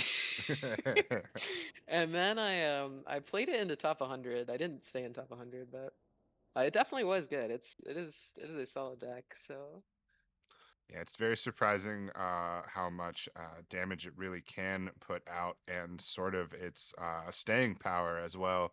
yeah. Uh, when you look at it on paper, it seems to have some sort of obvious flaws, and then when you play against it, you're like, "Hello, obvious flaws. Please show up. Where are the obvious flaws?" Yeah, I mean, as I said, definitely struggles a little bit going second in like aggro matchups. And its other big problem is that it's not threat dense at all. Like it does not have a lot of threats. It has 4 Makis, and then you could argue the 4 Fiats are kind of threats, and then you have maybe like a couple bigger planes. But generally speaking, it is very, very not threat dense. So if you can just heal a decent bit, put up some guards, and then like remove just the Makis, even suppress them, then that is usually enough. It's just that there's not that many decks that have the combination of all of those three, so it does okay. Ooh, I wouldn't say it's the big best deck in the meta, but it does okay. big pickup with the overpower that could have some very nice uses very soon.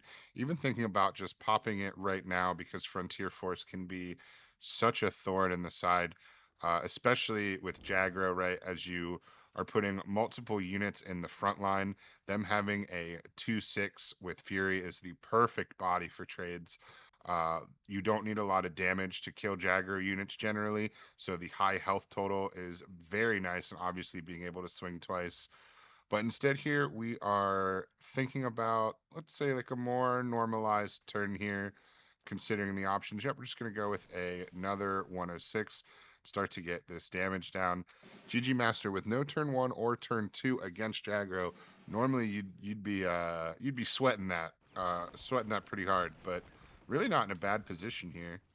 Yeah, I mean nowadays Jagro is relying on the fact that it's never ending. Jagro isn't even that aggressive anymore. It's just never ending with these 106s. That's why they're playing these big cost cards, is because they're not so worried about trying to push through all that damage early. There's so much inevitability. Jagro has an unbelievable amount of inevitability. Even if you put them down to like 3 cards in hand and no board, um, even if you like continuously wipe their board over and over and over again, like half the cards in their deck say draw, half the cards in their deck say when it dies, make another one.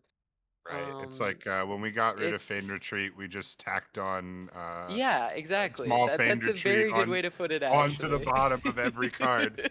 So just you don't I need to haven't Feigned thought Retreat about it now. That that shit way, does it but itself. Yeah. I have Excuse me. not thought That about it that stuff way, but does that it is itself. genuinely exactly how it is. I could not have come up with a better description. So 2 frontier forces now as the Brit Wall starts to really come to the forefront of the game. Mashiro with some decent pieces. Really interesting here to see both frontier forces buffed with the Sullivans to 3 damage, taking them completely out of the range of the raiding brigades. That is a really nice raiding brigade get. Obviously, the cost of the unit is nice, but just that 2/6 body, really convenient to take out with that. So kind of a unfortunate circumstance. GG Master playing well to, Yeah. perhaps play around that specifically, and if not, just knowing that these are obviously incredible bodies to take buffs. So GG Master had the ability to play a Yorktown, and to the naked eye, that Yorktown looks so tempting. It blocks the front line for the 106. It sets up a massive big three. But it's very clear not only from Mashiro making that play with the Henschel, that pretty much telegraphs that they have Crossfire because it set up a 1-2-3. And that Oh, a nice overpower play. Sorry to interrupt, but really nice No, that play there. worked. That Getting was it down absolutely under 2 fantastic. attacks so that it can then target it. And of course, the text on overpower killing all of the examples of that unit out. So he's able to take one of them down to 2 and then get the kill on the one he can't target as well. hmm That is hmm very nice. Very nice efficiency. Yeah, both players making absolutely excellent plays here. Ooh, and Even going the so far fatty as to tiger cat sacrifice turn. 6 damage. Sacrificing 6 damage to push up that 1-3. Valuing the front line so much against stuff like Yorktown, right? I mean, look at these plays these players are making. That And it is that is not a player, that is not a move that 90 something percent of people would be making. truly It's just speaks brilliant. to the 106 engine as well, right? Getting those in the front line because that forces your opponent to have to deal with them, which means that you're always getting them back. And as you said, that inevitability of Jagro, that just endless march towards towards the opponent that just won't be stopped. Yeah, the Kyoto, and Which is I'm pretty nice. We've assuming they're not seen a gonna. lot of Kyoto this tournament yet. No, I remarked on it earlier. I was really surprised not to see it in one of the other lists. Really surprised not to see it on one of the other lists.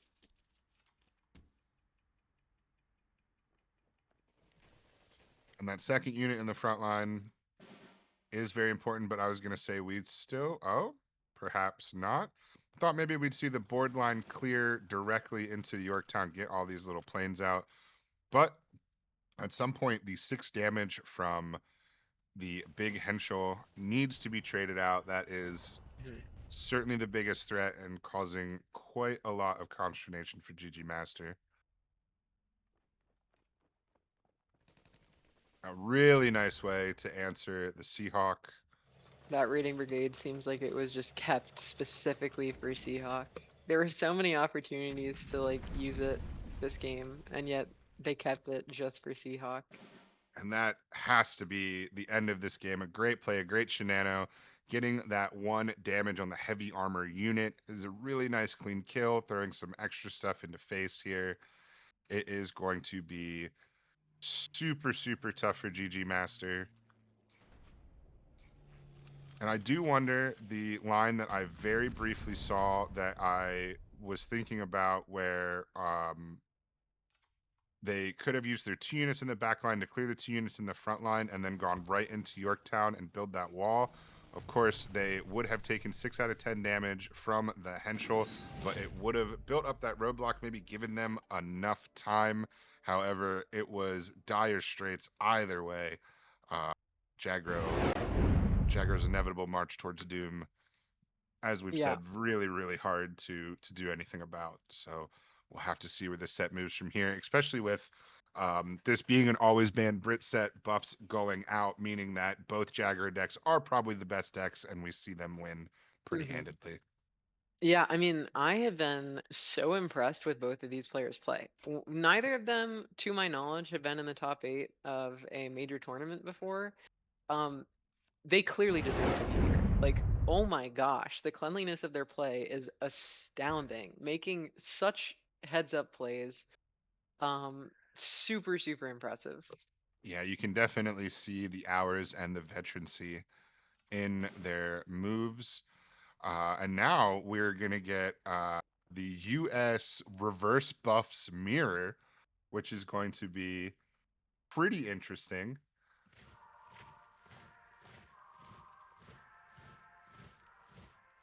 The reverse buffs mirror, not everybody bringing reverse buffs. Some people favoring a bigger US deck or something maybe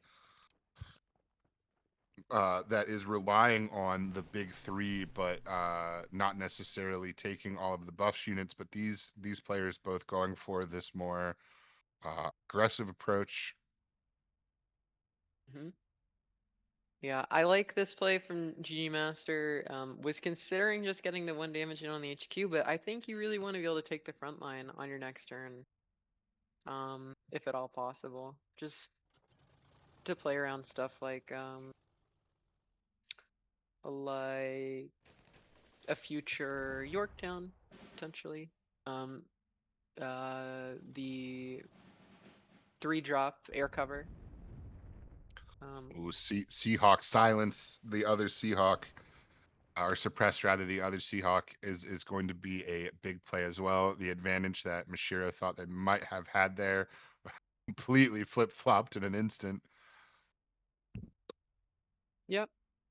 Is it reasonable to play like air cover, carrier cover? Uh, I wouldn't have hated it, but This looks this good I too. think is very sensible as well. It also sets up forward observers And of course, if you carrier want. cover. Oh, forward observers right now for Mashiro is only going to be 1 damage to the board, as that Seahawk is still very much active, which is going to be a huge pain. Sad to see. Yeah, and GG Master seems to kind of be saying here, deal with me. Figure out a way through my Seahawk, figure out a way to unclog your board, and Mashiro is like, challenge accepted. I have the stuff I need to be able to do that. I have the forward observers, I have the way to buff my dudes. So Still not quite as clean as he would like, though. I do agree that the answers are there, but they are coming below curve as far as what they're going to cost in efficiency. Here we see that only 1 damage, but that allows the bigger buff unit to be cleared. Could have maybe thought about just clearing the smaller buff unit and kind of would have got to the same place. Yeah, forward observer is going to be much more devastating the opposite direction. yeah, Interesting I to think go a there Seahawk for for, yeah, sorry, interesting to go there for clearing out the garrison. Could have cleared out the Seahawk for free. GG Master Seahawk would have prevented the 1 damage to the buffs unit, so you could have just traded into the 1/1 rather than the 0/1. Uh, so that's a bit of an interesting, but obviously getting the guard out so that you can Yeah, I think the maybe guard is target these. relevant. But he went face right after as well. Obviously, the Yeah, 1 true. damage wouldn't have done much to either unit. So uh, certainly Hard not to say. a move that I'm calling out by any means, but very interesting how he chooses to deal all these little bits, all these micro steps that go into the turn. Other Seahawk.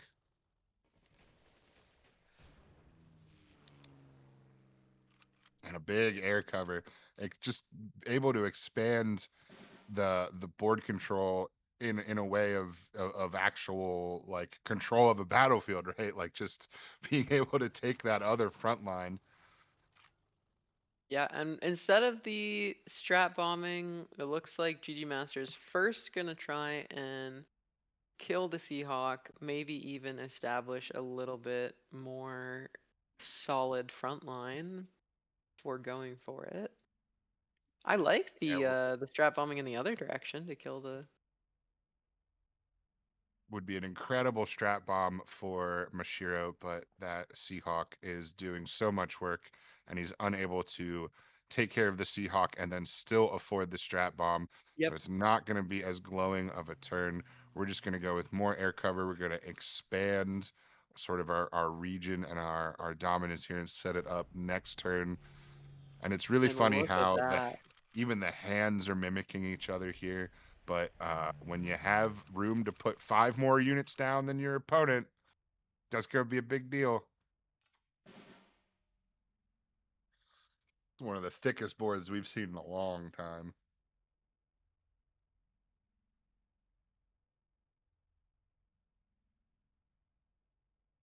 Can't imagine that face is the answer. We're gonna have to do some work here.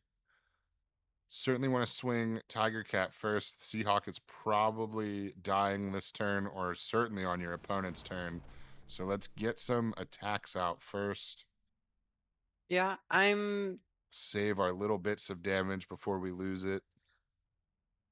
Yeah, you have to. You absolutely have no other option but to start clearing as much out as you can. But even with the buffs that you have in your hand, there just aren't that many options. It's not that you don't have the buffs necessary to get these trades, but you don't have the credits. Those 2 operation costs are really, really relevant right now. Oh, his own carrier cover. Gonna change the math here a little bit, but this is gonna be such a big turn for Mashiro as he is able to womp down with just a crazy stat board. We've got 15 damage and fighters about to come out for only 4 credits of action. Strap bomb finally set up. It's gonna be devastating. For It is sure. only going to do 2 damage, but the way that the board has come up, that 2 damage is all that is needed. Your Dauntless generation engine is also down. You have a crappy little bomber staring into 3, at this point, big fighters. And Mashiro really looking like he is about to take this set and move on in this bracket.